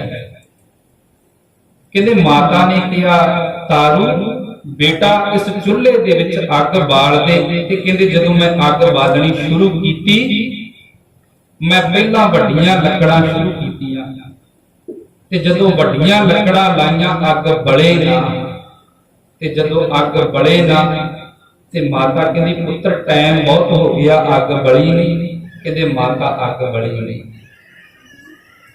ਕਹਿੰਦੇ ਕਾਰਨ ਕੀ ਹੋਇਆ? ਕਹਿੰਦੇ ਮੈਂ ਵੱਡੀਆਂ ਲੱਕੜਾਂ ਲਾ ਰਿਹਾ, ਅੱਗ ਬਲ ਨਹੀਂ ਰਹੀ। ਤੇ ਕਹਿੰਦੇ ਫਿਰ ਮਾਤਾ ਨੇ ਸਮਝਾਉਣਾ ਕੀਤਾ, ਪੁੱਤਰ ਜਦੋਂ ਵੀ ਅੱਗ ਬਾਲੀਏ ਸਭ ਤੋਂ ਪਹਿਲਾਂ ਛੋਟੀਆਂ ਬਰੀਕ ਲੱਕੜਾਂ ਲਾਈਦੀਆਂ ਹਨ, ਪੱਤੇ ਲਾਈਦੇ ਹਨ, ਤਾਂ ਕਿ ਜਦੋਂ ਉਹ ਅੱਗ ਫੜ ਜਾਵੇ ਫਿਰ ਵੱਡਾ ਟਾਣ ਲੱਗ ਜਾਏ। ਲਾ ਦਈਦਾ ਹੈ, ਅੱਗ ਬਲ ਪੈਂਦੀ ਹੈ। ਕਹਿੰਦੇ ਬਸ ਉੱਥੋਂ ਸਮਝ ਆ ਗਈ ਵੀ ਉਸ ਅਕਾਲ ਪੁਰਖ ਵਾਹਿਗੁਰੂ ਦੀ ਬਣਾਈ ਹੋਈ ਲੱਕੜੀ ਹੈ, ਚਾਹੇ ਛੋਟੀ ਲੱਕੜੀ ਨੂੰ ਅੱਗ ਲੱਗ ਜਾਵੇ, ਚਾਹੇ ਵੱਡੀ ਨੂੰ ਲੱਗ ਜਾਵੇ, ਪਤਾ ਨਹੀਂ ਕਦੋਂ ਲੱਗਣਾ। ਉਦੋਂ ਸਮਝ ਆ ਗਈ ਕਿ ਅੱਜ ਜੁੜ ਗਏ ਤੇ ਜੁੜ ਗਏ। ਵੱਡੀ ਲੱਕੜ ਹੋਣ ਤੋਂ ਬਾਅਦ ਜੁੜਨਾ ਬੜਾ ਔਖਾ। ਕਹਿੰਦੇ ਉਸ ਛੋਟੀ ਲੱਕੜ ਨੇ ਹੀ ਸਮਝਾ ਦਿੱਤਾ ਕਿ ਅੱਗ ਹਮੇਸ਼ਾ ਛੋਟੀਆਂ ਲੱਕੜਾਂ ਨੂੰ ਪਹਿਲੋਂ ਲੱਗਦੀ ਹੈ। ਤੇ ਸਾਹਿਬ ਕਹਿੰਦੇ ਹਨ, ਲੱਕੜਾਂ ਪਹਿਲੋਂ ਕਿਹੜੀਆਂ ਆਈਆਂ ਸਨ? ਛੋਟੀਆਂ ਆਈਆਂ ਸਨ ਕਿ ਵੱਡੀਆਂ ਆਈਆਂ ਸਨ? ਸਭ ਤੋਂ ਪਹਿਲਾਂ ਬੂਟਾ ਲੱਗਾ, ਬੂਟੇ ਦੀ ਜੜ ਬਣੀ, ਟਾਹਣ ਬਣਿਆ, ਟਾਹਣ ਤੋਂ ਕਿਤੇ ਟਾਹਣੀਆਂ, ਤੇ ਟਾਹਣੀਆਂ ਨੂੰ ਪੱਤੇ ਲੱਗੇ। ਆਧਾਰਨ ਤੌਰ ਤੇ ਸਾਹਿਬ ਕਹਿੰਦੇ ਨੇ ਆਏ ਸਭ ਤੋਂ ਪਹਿਲਾਂ, ਆਏ ਸਭ ਤੋਂ ਬਾਅਦ ਪੱਤੇ ਸੀ, ਪਰ ਜਾਣਾ ਸਭ ਤੋਂ ਪਹਿਲਾਂ ਪੱਤਿਆਂ ਨੇ ਕਹਿ ਗਿਆ।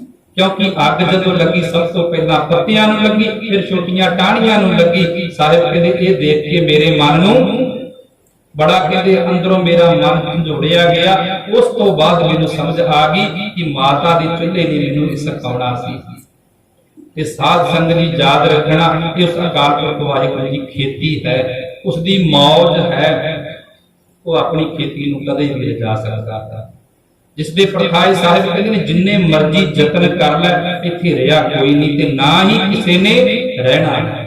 ਸਾਹਿਬ ਦੀ ਬਾਣੀ ਕਹਿੰਦੀ ਹੈ, ਸੇਖ ਹਯਾਤੀ ਜਗ ਨਾ ਕੋਈ ਫਿਰ ਰਹਿਆ, ਜਿਸ ਆਸਣ ਹਮ ਬੈਠੇ ਕੀਤੇ ਬੈਸ ਗਿਆ। ਸਾਹਿਬ ਕਹਿੰਦੇ ਹਨ ਦੁਨੀਆ ਦੀ ਝਾਤ ਮਾਰ ਲੈ, ਇੱਥੇ ਪਤਾ ਨਹੀਂ ਜਿਸ ਜਗ੍ਹਾ ਤੇ ਅੱਜ ਆਪਾਂ ਬੈਠੇ ਆ ਨਾ, ਸਾਧ ਸੰਗਤ ਜੀ ਮਾਫ ਕਰਨਾ, ਆਪਣੇ ਵੱਡੇ ਵਡੇਰੇ ਕਿੰਨੇ ਹੋ ਕੇ ਇੱਥੋਂ ਚਲੇ ਗਏ, ਕਿਸੇ ਨੂੰ ਕੋਈ ਪਤਾ ਨਹੀਂ। ਜ਼ਿਆਦਾ ਤੋਂ ਜ਼ਿਆਦਾ ਆਪਾਂ ਨੂੰ ਆਪਣੇ ਦਾਦੇ ਜਾਂ ਪੜਦਾਦੇ ਦਾ ਨਾਮ ਯਾਦ ਹੋਵੇਗਾ, ਜਾਂ ਉਸ ਦੇ ਵੀ ਦਾਦੇ ਦਾ ਨਾਮ ਯਾਦ ਹੋਵੇਗਾ। ਆਪਣੇ ਪੜਦਾਦੇ ਦੇ ਗਾਂ ਪੜਦਾਦੇ ਦਾ ਨਾਮ ਕਿਸੇ ਨੂੰ ਯਾਦ ਨਹੀਂ। ਜਿਸ ਦੇ ਪ੍ਰਥਾਏ ਸਾਹਿਬ ਨੇ ਆਇਆ ਗਿਆ ਮੋਇਆ ਨਾਮ, ਆਇਆ ਆ ਕੇ ਚਲਾ ਗਿਆ, ਜਾਣ ਤੋਂ ਬਾਅਦ ਕਦੇ ਇੱਕ ਜਾਂ ਦੋ ਪੀੜ੍ਹੀਆਂ ਯਾਦ ਰਹੀਆਂ, ਉਸ ਤੋਂ ਬਾਅਦ ਕੋਈ ਕਿਸੇ ਦਾ ਨਾਮ ਨਹੀਂ ਲੈਂਦਾ। ਤੇ ਨਾਂ ਲੈਂਦਾ ਹੈ ਤੇ ਉਹਨਾਂ ਦਾ ਰਹਿੰਦਾ ਹੈ ਜਿਨ੍ਹਾਂ ਨੇ ਗੁਰੂ ਦੇ ਨਾਲ ਪ੍ਰੀਤ ਪਾਈ। ਹਰ ਜੁਗ ਜੁਗ ਭਗਤ ਉਪਾਇਆ, ਪੈਜ ਰੱਖਦਾ ਆਇਆ। ਜੁਗਾਂ ਜੁਗਾਂ ਤੋਂ ਨਾਮ ਕਿਹਨਾਂ ਦਾ ਆਇਆ? ਪ੍ਰਹਿਲਾਦ ਦਾ ਆਇਆ। ਤੇ ਪ੍ਰਹਿਲਾਦ ਦੇ ਨਾਲ ਆਇਆ ਵੀ ਕਿਹਦਾ? ਹਰਨਾਕਸ਼ ਦਾ ਆਇਆ। ਸਾਧ ਸੰਗਤ ਜੀ, ਇੱਕ ਦੈਤ ਦੇ ਘਰ ਰੱਬ ਪੈਦਾ ਹੋਇਆ। ਹੁਣ ਕਿੱਥੇ ਭਗਤ ਪ੍ਰਹਿਲਾਦ ਤੇ ਕਿੱਥੇ ਹਰਨਾਕਸ਼, ਗੁਰੂ ਸਾਹਿਬ ਨੇ ਗੁਰਬਾਣੀ ਦੇ ਵਿੱਚ ਦਰਜ ਕੀਤਾ ਹੈ। ਭਗਤਾਂ ਨੂੰ ਜਗ੍ਹਾ ਮਿਲੀ, ਹਰ ਜੁਗ ਜੁਗ ਭਗਤੋਂ ਪਾਇਆ। ਆਪਣੀਆਂ ਭਗਤਾਂ ਦੀ ਜੁਗਾਂ ਜੁਗਾਂ ਤੋਂ ਰੱਖਦਾ ਆਇਆ ਤੇ ਆਉਣ ਵਾਲੇ ਸਮੇਂ ਦੇ ਵਿੱਚ ਆਪਣੀਆਂ ਭਗਤਾਂ ਦਾ ਨਾਮ ਵੀ ਰਹਿਣਾ ਹੈ। ਗੁਰੂ ਸਾਹਿਬ ਨੇ ਜਿਹਨੂੰ ਗੁਰਬਾਣੀ ਦੇ ਵਿੱਚ ਦਰਜ ਕਰ ਦਿੱਤਾ, ਦੁਨੀਆ ਦੀ ਅਟਲ ਸੱਚਾਈ ਹੈ ਸ੍ਰੀ ਗੁਰੂ ਗ੍ਰੰਥ ਸਾਹਿਬ। ਜੀਵਨ ਦੀ ਸ਼ੈਲੀ ਸਮਝਾਉਂਦੇ ਹਨ, ਜੀਵਨ ਦੀ ਜਾਚ ਸਿਖਾਉਂਦੇ ਹਨ। ਹੈਰਾਨਗੀ ਹੋਵੇਗੀ ਆਪ ਸਭ ਨੂੰ, ਦੁਨੀਆ ਦੇ ਜਿੰਨੇ ਵੀ ਧਾਰਮਿਕ ਗ੍ਰੰਥ ਹਨ ਨਾ, ਉਹਨਾਂ ਨੂੰ ਜੀਵਤ ਦਾ ਦਰਜਾ ਨਹੀਂ ਮਿਲਿਆ। ਭਾਵ ਕੇਵਲ ਤੇ ਕੇਵਲ ਸ੍ਰੀ ਗੁਰੂ ਗ੍ਰੰਥ ਸਾਹਿਬ ਐਸੇ ਹਨ ਜਿਨ੍ਹਾਂ ਨੂੰ ਜੀਵਨ ਦਾ, ਜੀਵਤ ਦਾ ਅੰਦਾਜ਼ਾ ਲਗਾ ਕੇ ਦੇਖੋ, ਜੀਵਤ ਦਾ ਦਰਜਾ ਮਿਲਿਆ ਹੋਇਆ ਹੈ। ਯਾਦ ਰੱਖਣਾ, ਪ੍ਰਾਪਰਟੀ ਉਸ ਇਨਸਾਨ ਦੇ ਨਾਮ ਹੁੰਦੀ ਹੈ ਜਿਹੜਾ ਜਿੰਦਾ ਹੈ। ਮਰੇ ਹੋਏ ਇਨਸਾਨ ਦੇ ਨਾਮ ਕਦੇ ਵੀ ਰਜਿਸਟਰੀ ਨਹੀਂ ਹੁੰਦੀ। ਤੇ ਧੰਨ ਧੰਨ ਸ੍ਰੀ ਗੁਰੂ ਗ੍ਰੰਥ ਸਾਹਿਬ ਜੀ ਦੀ ਐਸੀ ਅਪਾਰ ਕਿਰਪਾ ਹੈ ਕਿ ਇਹਨਾਂ ਦੇ ਨਾਮ ਅੱਜ ਕੁਝ ਵੀ ਕਰਾ ਦੋ ਦਰਜ ਹੋਵੇਗਾ। ਰਜਿਸਟਰੀ ਹੁੰਦੀ ਸ੍ਰੀ ਗੁਰੂ ਗ੍ਰੰਥ ਸਾਹਿਬ ਜੀ ਦੇ ਨਾਮ। ਤੇ ਗੁਰੂ ਗ੍ਰੰਥ ਸਾਹਿਬ ਜੀ ਦੇ ਵਿੱਚ ਭਗਤਾਂ ਦੇ ਨਾਮ ਦਰਜ ਹਨ। 36 ਮਹਾਂਪੁਰਖਾਂ ਦੀ ਬਾਣੀ ਦਰਜ ਹੈ। ਤੁਸੀਂ ਕਿਸੇ ਨੂੰ ਵੀ ਨਮਸਕਾਰ ਕਰੋ, ਆਪਣੀ ਭਾਵਨਾ ਬਣਾ ਕੇ ਸ੍ਰੀ ਗੁਰੂ ਗ੍ਰੰਥ ਸਾਹਿਬ ਕਹਿੰਦੇ ਹਨ ਤੇਰੀ ਨਮਸਕਾਰ ਪ੍ਰਵਾਨ ਹੈ, ਪਰ ਆਪ ਛੋੜ ਬੇਨਤੀ ਕਰੋ, ਆਪਣਾ ਛੱਡ ਕੇ ਆਪਣਾ ਭਾਵ ਨਿਮਾਣਾ ਹੋ ਕੇ ਅਰਦਾਸ ਕਰ, ਤੇਰੀ ਪ੍ਰਵਾਨ ਹੋਵੇਗੀ। ਸਾਹਿਬ ਕਹਿੰਦੇ ਹਨ ਇਸ ਜਗ੍ਹਾ ਤੇ ਆ ਕੇ ਕੀਤੀ ਹੁਈ ਅਰਦਾਸ ਪ੍ਰਵਾਨ ਹੈ, ਪਰ ਜਿਸ ਆਸਨ ਹਮ ਬੈਠੇ ਕੀਤੇ ਬੈਸ ਗਿਆ। ਸਾਹਿਬ ਕਹਿੰਦੇ ਨੇ ਇਸ ਦੁਨੀਆ ਤੇ ਸਦਾ ਵਾਸਤੇ ਕੋਈ ਵੀ ਨਹੀਂ ਰਹਿ ਸਕਿਆ। ਜਿਹੜਾ ਆਇਆ ਹੈ ਜੋ ਉਪਜਿਓ ਸੋ ਬਿਨਸ ਹੈ, ਪਰੋ ਆਜ ਕੈ ਕਾਲ। ਚਾਹੇ ਅੱਜ ਲੈ ਜਾਵੇ ਚਾਹੇ ਕੱਲ ਲੈ ਜਾਵੇ, ਇਹ ਕਾਲ ਨੇ, ਕਾਲ ਰੂਪੀ ਬਿੱਲੇ ਨੇ ਝਪਟ ਮਾਰਨੀ ਹੀ ਮਾਰਨੀ। ਹੁਣ ਭਗਤ ਪ੍ਰਹਿਲਾਦ ਦੀ ਗੱਲ ਕਰੀਏ, ਗੁਰਬਾਣੀ ਦੇ ਵਿੱਚ ਸਾਹਿਬ ਨੇ ਦਰਜ ਕੀਤਾ ਹੈ, RAM ਨਾਮ ਪਰਮ ਧਾਮ, ਸੁਧ ਬੁੱਧ ਨਿਰੀਕਾਰ, ਬੇਸੁਮਾਰ ਸਬਰ ਕੋ ਕਾਹੇ ਜੀਓ, ਸੁਥਰ ਚਿਤ ਭਗਤ ਹਿਤ ਭੇਖ ਧਰਿਓ, ਹਰਨਾਕਸ ਹਰਿਓ ਨਖ ਵਿਦਾਰ ਜੀਓ। ਹਰਨਾਕਸ ਨੂੰ ਸਾਹਿਬ ਨੇ ਇਸ ਤਰ੍ਹਾਂ ਮਾਰਿਆ ਸੀ, ਸਾਹਿਬ ਦੀ ਬਾਣੀ ਦੇ ਵਿੱਚ ਦਰਜ ਹੈ। ਜਦੋਂ ਦੁਨੀਆ ਤੇ ਪਾਪ ਵੱਧ ਜਾਂਦਾ ਹੈ, ਪਰਮਾਤਮਾ ਨੂੰ ਫਿਰ ਰੂਪ ਧਾਰਨ ਕਰਕੇ ਆਉਣਾ। ਸਾਹਿਬ ਕਹਿੰਦੇ ਇਸ ਦੁਨੀਆ ਤੇ ਐਡੇ ਐਡੇ ਮਹਾਬਲੀ ਯੋਧੇ ਆਏ ਜਿਨ੍ਹਾਂ ਨੂੰ ਇੰਨੇ ਵਾਰ ਪ੍ਰਾਪਤ ਹੋਏ, ਪਰ ਅਖੀਰ ਨੂੰ ਉਹਨਾਂ ਨੂੰ ਵੀ ਦੁਨੀਆ ਤੋਂ ਜਾਣਾ ਪਿਆ, ਰਹਿ ਵੀ ਨਹੀਂ ਸਕੇ। ਹਰਨਾਕਸ਼ ਨੇ ਇੰਨੀ ਗੁਰੂ ਸਾਹਿਬ ਦੀ ਬੰਦਗੀ ਕੀਤੀ। ਯਾਦ ਰੱਖਣਾ ਸਾਧ ਸੰਗਤ ਜੀ, ਪ੍ਰਾਪਤ ਉਹ ਕਰਦਾ ਹੈ ਜਿਹੜਾ ਯੋਧਾ ਹੈ। ਅੱਗੇ ਆਪਣੀ ਗੱਲ ਇਹੀ ਚੱਲੀ ਤੇ ਹਰਨਾਕਸ਼ ਨੇ ਵੀ ਬੰਦਗੀ ਕੀਤੀ ਹੈ। ਤਪੋ ਰਾਜ ਰਾਜੋ ਨਰਕ, ਇੰਨਾ ਤਪ ਕੀਤਾ, ਤਪ ਕਰਕੇ ਵਾਰ ਪ੍ਰਾਪਤ ਕੀਤੇ ਤੇ ਐਸੇ ਵਾਰ ਪ੍ਰਾਪਤ ਕੀਤੇ ਜਿਹਦਾ ਇਤਿਹਾਸ ਦੇ ਵਿੱਚ ਨਾਮ ਆਉਂਦਾ ਹੈ। ਦੁਨੀਆ ਦੇ ਵਿੱਚ ਅਗਰ ਬੰਦਗੀ ਕੀਤੀ ਜਾਂ ਰਾਵਣ ਨੇ ਕੀਤੀ ਹੈ ਜਾਂ ਹਰਨਾਕਸ਼ ਨੇ ਕੀਤੀ ਹੈ।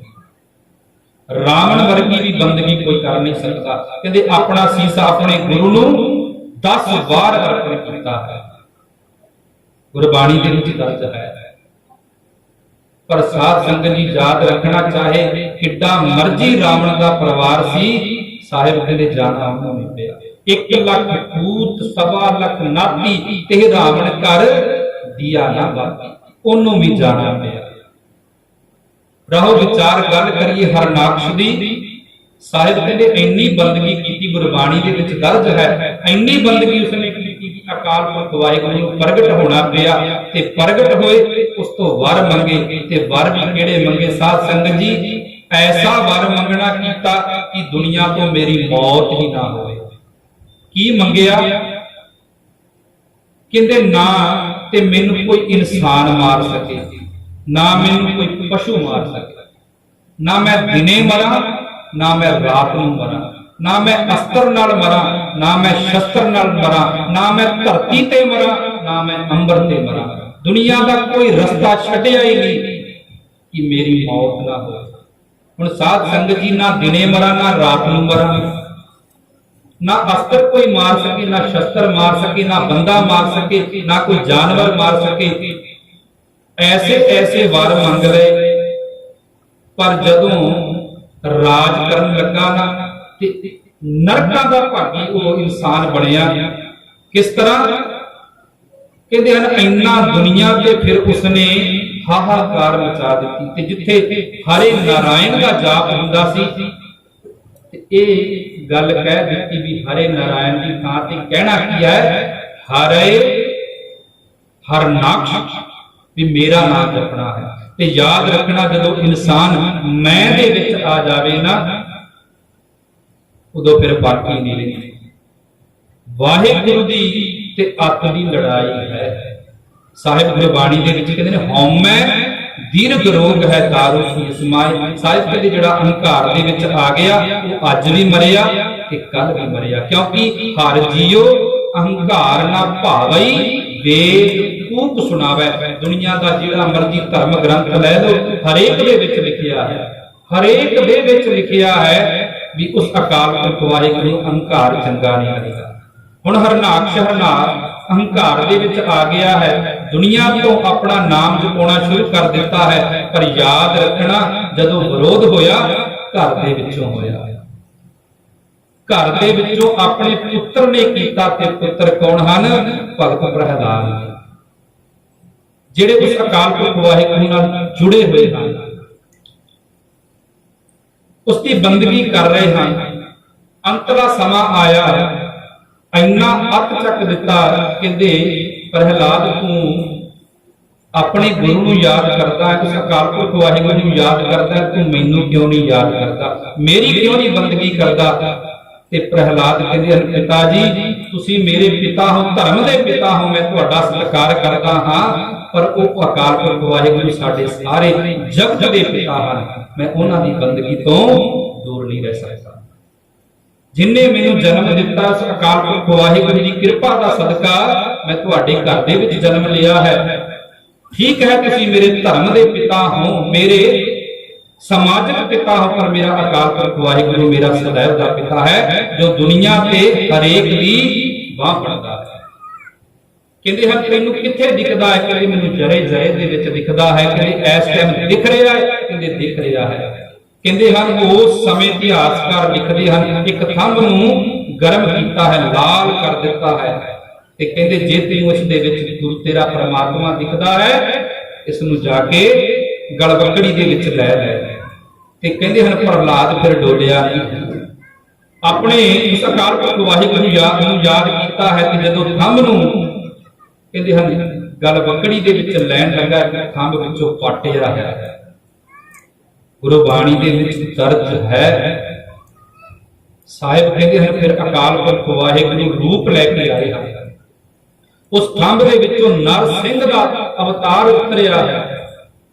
ਤੇ ਕਹਿੰਦੇ ਹਨ ਉਸ ਦੀ ਮਾਨੋ ਸ਼ਕਲ ਇਸ ਤਰ੍ਹਾਂ ਸੀ, ਨਾ ਕਿ ਉਹ ਇਨਸਾਨ ਸੀ ਤੇ ਨਾ ਉਹ ਪਸ਼ੂ ਸੀ।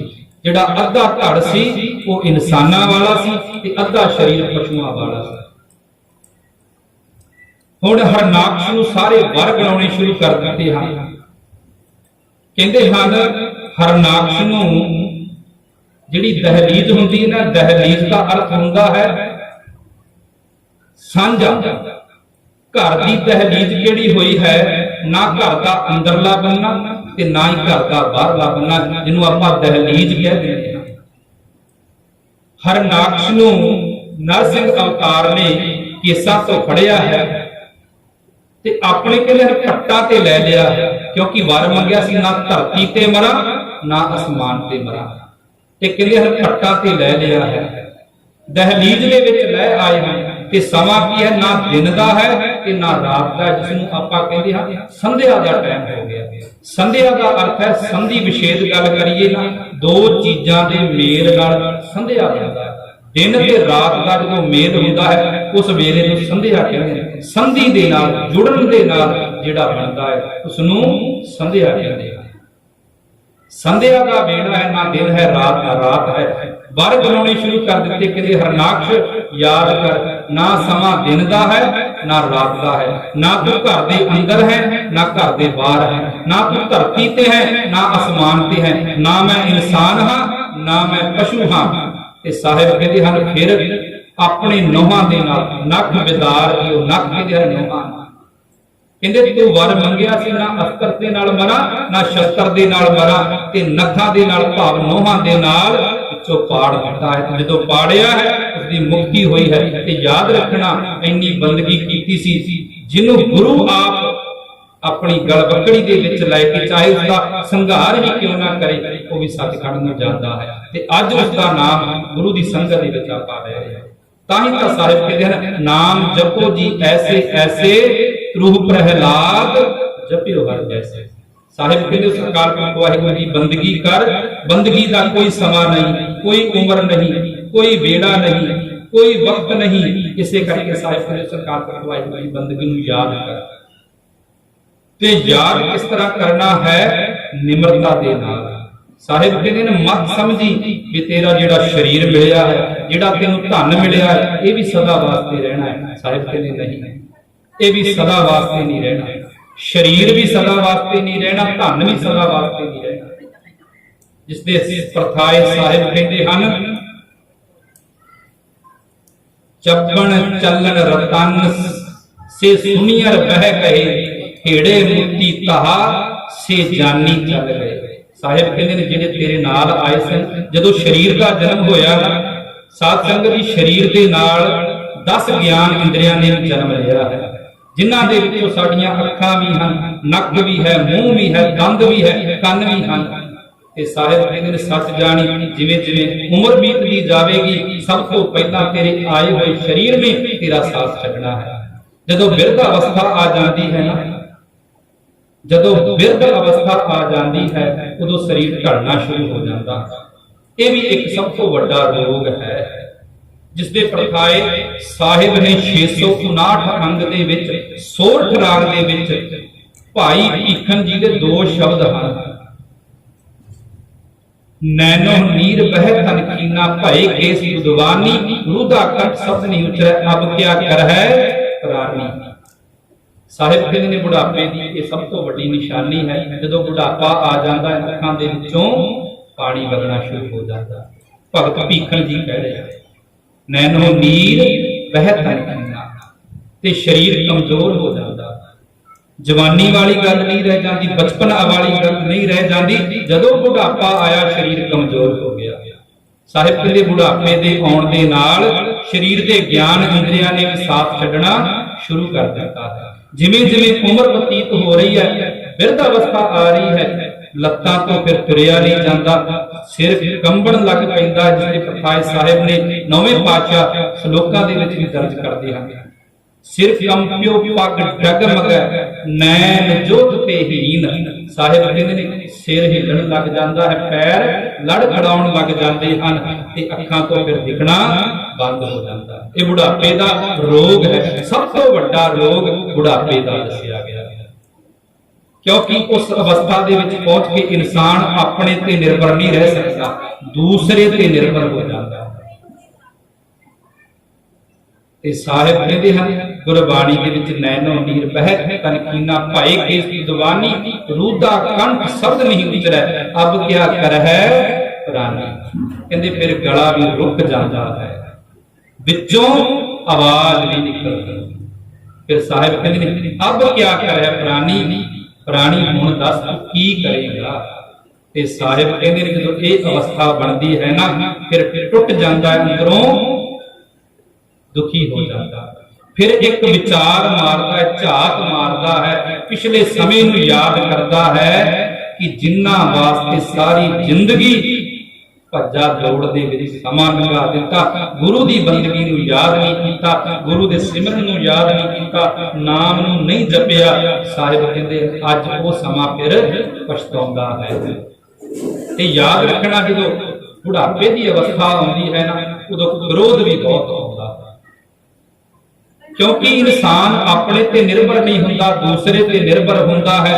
ते दूसरा साध संगत जी माफ करना, जदों किसी ते जीवन आधारित हो जावे, किसी दे सहारे ते चलण लग जावे, उदों अंदरों अपने आप क्रोध आउंदा है, क्योंकि सारी उम्र जोड़दियां मर गई, पर अज करन दा समां सी, सुख लैण दा समां सी, शरीर साथ छड्ड गया।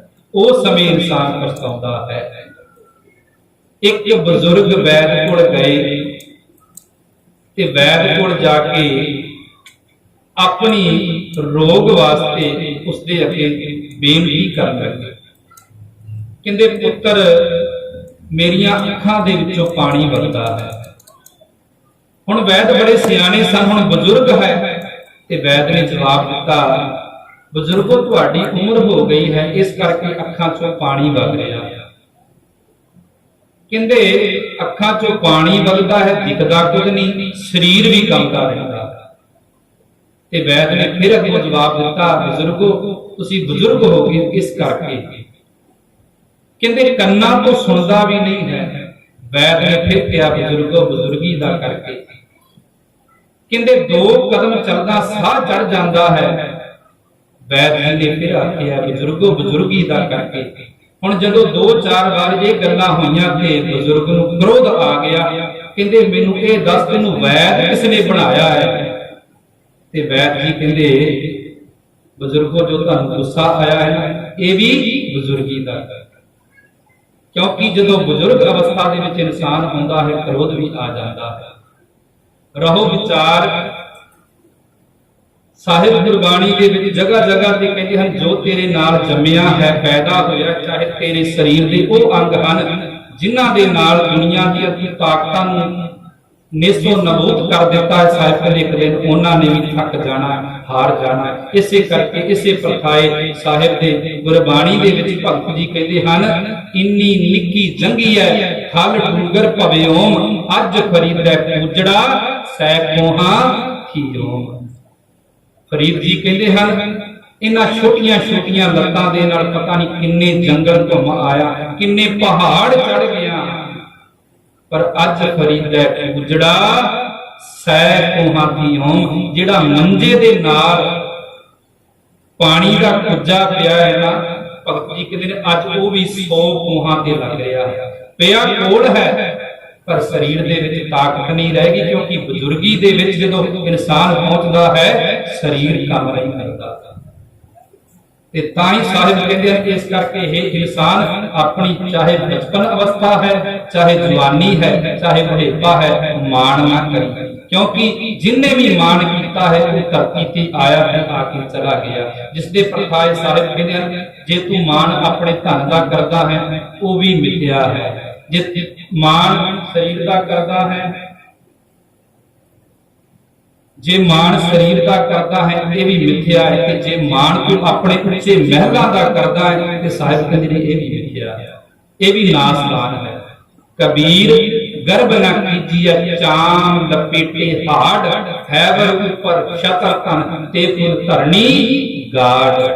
साहिब कहते हैं, मान तेन शरीर का है ना, सच जानी कि हड्डियां की मुठ है, ते हड्डियां नूं इकट्ठा करके ऊपर चम लपेटिया, होर कुछ नहीं। कि साहिब कहते हैं अपने शरीर की गल करता, इत्थे दुनिया के एडे एडे राजे हुए जिन्हां दे छतर झूरदे सन। 12 जोजन छतर चले था देही गिरज, ना खाए दुर्योधन वर्गे महाबल। कहते 12 जोजन ते छतर झूरदा सी ते अंत नूं ओहनूं भी जाना पिया। ते भगत जी कहते ने मत मान कर शरीर का ये मिथ्या है, ये खत्म होने वाला है, नासवान है। ते इत्थे दुनिया के बड़े बड़े राजे वो भी धरती दे विच गड्ढ दिते गए, भाव उन्हां नूं भी खत्म होना पिया। लंका गढ़ सोने का भया, मूर्ख रावण क्या ले गया। रावण वर्गा महाबली ते रावण वर्गा अमीर इंसान दुनिया ते कोई नहीं, इत्थे बस नहीं। उस वर्गा अगर आपां विद्वान की विद्वता की गल करिए जां उसदे उस समय की गल करिए, उस वर्गा राज भी किसी का नहीं सी। उस समय ते उसदे राज दे विच इतिहासकार लिखते हैं नारी नूं बराबर का दर्जा सी। उस समय दे अत सुंदर कुलीन चतुर मुख ज्ञानी तनमंत मृतक कहिए नानका जे प्रीत नहीं। भगवंत साहिब ने अत दा सुंदर होवे, कबूल है तेरा सुहपण तैनू कबूल है। चतुर चलाक दा भी गुरु घर दे नाल कोई काम नहीं। चलाक भी इत्थे आके चुकेगा। गुरु की बाणी कहती है सहस सियाणपा लख होए तां इक न चलै नाल। जदों मौत आउंदी है सियाणप भी धरी दी धरी रह जाती। सियाणप की गल करिए ते अफलातू वर्गा सियाणा दुनिया ते कोई नहीं होया।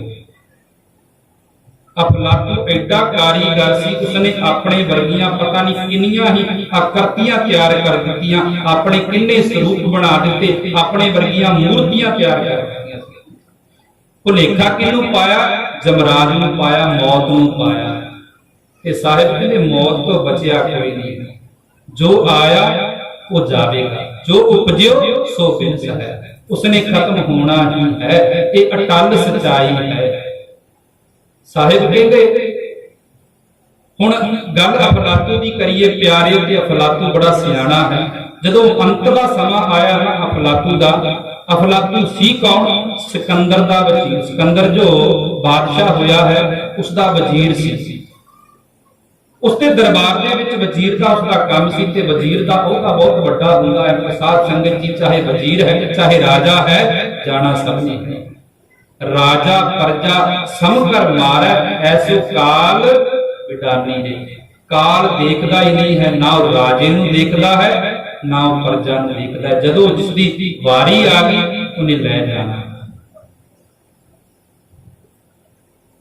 ते मौत नूं भुलेखा पाउण लगा जदों जमदूत धर्मराज दे आए हन ना लैण,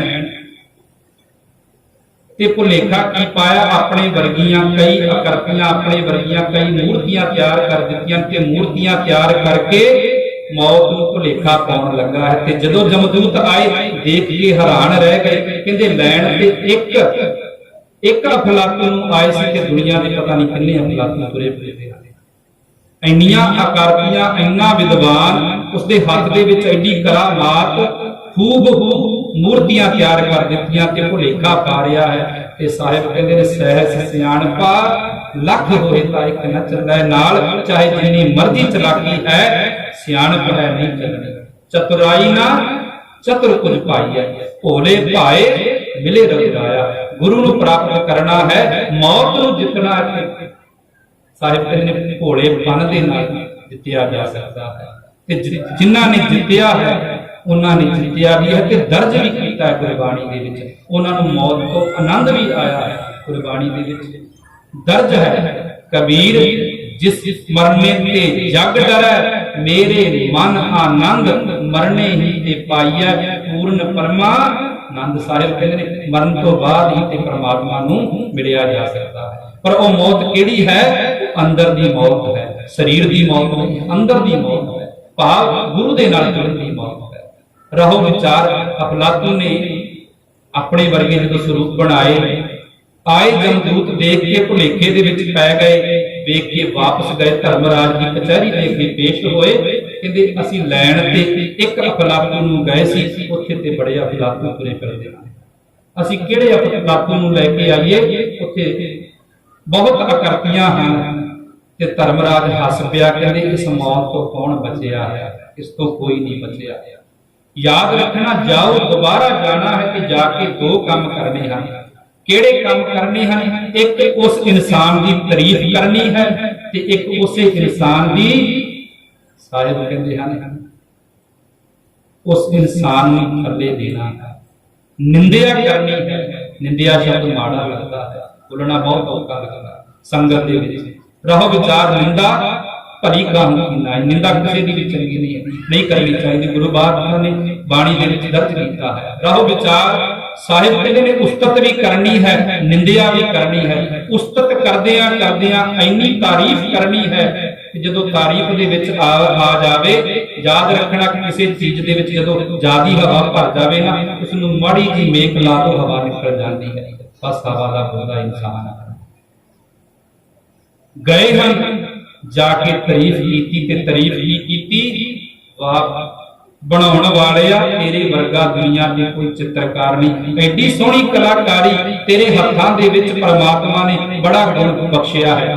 ਬਸ ਉਧਰੋਂ ਤਾਰੀਫ ਕਰ ਰਿਹਾ, ਇਧਰੋਂ ਹਵਾ ਭਰੀ ਜਾ ਰਹੀ ਹੈ। ਫੁੱਲੇ ਨਹੀਂ ਸਮਾ ਰਿਹਾ। ਇੱਥੋਂ ਤੱਕ ਕੀ ਕਹਿ ਦਿੱਤੇ ਕਿ ਨੇ ਖੁਦਾ ਦੇ ਬਾਅਦ ਤੂੰ ਦੂਸਰਾ ਖੁਦਾ ਹੈ ਜਿਸ ਨੇ ਆਪਣਾ ਸਰੂਪ ਤਿਆਰ ਕਰ ਦਿੱਤਾ ਹੈ। ਤੇ ਜਦੋਂ ਅੰਤਲੇ ਜਿਹੜੇ ਸਰੂਪ ਬਣੇ ਪਏ ਸਨ, ਮੂਰਤੀਆਂ ਬਣੀਆਂ ਸਨ, ਉਹਨਾਂ ਦੇ ਲਾਗੇ ਜਾ ਕੇ ਨੁਕਸ ਕੱਢਣਾ ਸ਼ੁਰੂ ਕਰ ਦਿੱਤਾ ਹੈ। ਕਹਿੰਦੇ ਹਨ ਇਸ ਦਾ ਆਹ ਚੀਜ਼ ਬੁਰੀ ਹੈ, ਆਹ ਚੀਜ਼ ਬੁਰੀ ਹੈ।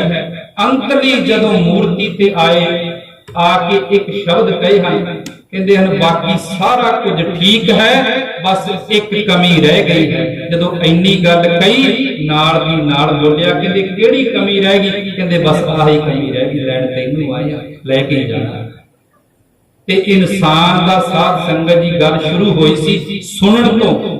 ਇਨਸਾਨ ਸੁਣ ਤੇ ਸਕਦਾ ਹੈ, ਪਰ ਮਾਫ ਕਰਨਾ, ਇਨਸਾਨ ਸੁਣਾ ਤੇ ਸਕਦਾ ਹੈ ਪਰ ਸੁਣ ਨਹੀਂ ਸਕਦਾ। ਤਾਰੀਫ ਸੁਣ ਤੇ ਸਕਦਾ ਹੈ, ਕਿਸੇ ਦੀ ਕਰ ਨਹੀਂ ਸਕਦਾ। ਤੇ ਸਾਹਿਬ ਕਹਿੰਦੇ ਹਨ ਨਿੰਦਿਆ ਆਪਣੀ ਬਿਲਕੁਲ ਨਹੀਂ ਸੁਣ ਸਕਦਾ।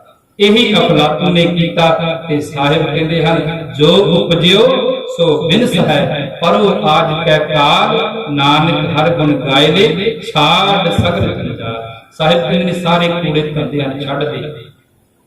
ਇੱਥੇ ਜਿਹੜਾ ਆਇਆ ਹੈ ਸੱਚ ਜਾਣੀ ਜਾਣਾ ਹੈ, ਪਰ ਜਾਣ ਲੱਗਿਆ ਐਸਾ ਕੰਮ ਕਰਕੇ ਜਾਣਾ ਹੈ ਜਿਸ ਅਕਾਲ ਪੁਰਖ ਵਾਹਿਗੁਰੂ ਦੀ ਦਰਗਾਹ ਦੇ ਵਿੱਚ ਜਗ੍ਹਾ ਪ੍ਰਾਪਤ ਹੋਵੇ। ਤੇ ਗਰਭ ਦੀ ਗੱਲ ਚੱਲ ਰਹੀ ਸੀ। ਪਹਿਲਾ ਗਰਭ ਇਨਸਾਨ ਆਪਣੇ ਸਰੀਰ ਤੇ ਕਰਦਾ ਹੈ, ਦੂਸਰਾ ਗਰਭ ਇਨਸਾਨ ਆਪਣੇ ਧਨ ਤੇ ਕਰਦਾ, ਉੱਚੀ ਆਵਾਜ਼ ਤੇ ਕਰਦਾ ਹੈ, ਮਹਿਲ ਤੇ ਕਰਦਾ ਹੈ। ਤੇ ਕਬੀਰ ਜੀ ਕਹਿੰਦੇ ਨੇ ਮਤ ਮਾਨ ਕਰੀ, ਕਿਉਂਕਿ ਇਹ ਵੀ ਢਹਿ ਜਾਣਾ ਹੈ। कबीर गर्भ न कीजिए ऊंचा देख आवास, आज काल कोई लेटना ऊपर जामै घास। साहिब कहते हैं बाणी साहिब की कहती है, कहते तू उच्चे महल का मान कर रहा है, सच जानी भी ढह जाना है। ते जो ढह गया सच जानी ऊपर घाह पैदा हो जाना है। साहिब तीसरे गर्भ की गल करते हैं, कबीर गर्भ ना कीजिए रंग ना हसीए कोई, अजय सो नाम समुद्र में क्या जानो क्या होए। साहिब कहते ने मत मान करी अपनी अमीरी दा, किसी गरीब नूं वेख के हसी ना, कदे किसी गरीब का मखौल ना उड़ाई। साहिब कहते हैं जे उस अकाल पुरख वाहिगुरू की चोट वजी ना, उसकी लाठी वजी सही नहीं जानी, क्योंकि अजे अपना जीवन अपने ऐस जगत समुंदर दे विच चल रहा है। हजे नाम समुंदर दे विच है, हजे बेड़ी पानी दे विच है। मत समझी कीता बेड़ी ने उस बन्ने लगना है कि नहीं लगना, कि विचाले डुब जाना है। इस करके किसी भी रंग ना हसी है कोई, किसी गरीब का मखौल ना कर। साहिब अंतले शब्द दे विच अहंकार शरीर का दसदे हन, जिहड़ा अपने सोहणे शरीर का मान करदा है। साहिब कहते हैं कबीर गर्भ ना कीजिए देही देख सुरंग, आज काल तज जाओगे जो कांचुरी कोई अंग। साहिब कहते हैं मत अपने शरीर का मान करनी। इत्थे जिहड़ा सप है ना, वो भी एक दिन अपनी कुंज नूं छड्ड जांदा है। ते सच जानी जे सप ने कुंज नूं छड्डिया है ना, ते छड्ड तूं ही अपने शरीर नूं जाना। इस करके साहिब कहते हैं ऐसा बनना है। कैसा बनना है? उस अकाल पुरख वाहिगुरू की बंदगी करनी है। ऐसा सिख बन, ऐसा उस अकाल पुरख वाहिगुरू का प्यारा बन, उसकी बंदगी दे विच जीवन बतीत कर। जिसदे प्रथाए कबीर जी कहते हैं, कबीर सिख की परिभाषा कबीर जी दिंदे हैं भी सिख कैसा होना चाहिए है। कबीर जी कहते हैं सिख ऐसा होना चाहिए है भी वह रस्ते का वट्टा बन जाए। देखो ਤੇ ਰਸਤੇ ਦਾ ਵੱਟਾ ਬਣ ਕੇ ਹਰੇਕ ਆਉਣ ਵਾਲੇ ਤੋਂ ਮਾਰ ਖਾਵੇ। ਕਿੱਡੀ ਨਿਮਰਤਾ ਦਸੀ ਸਿੱਖ ਦੀ।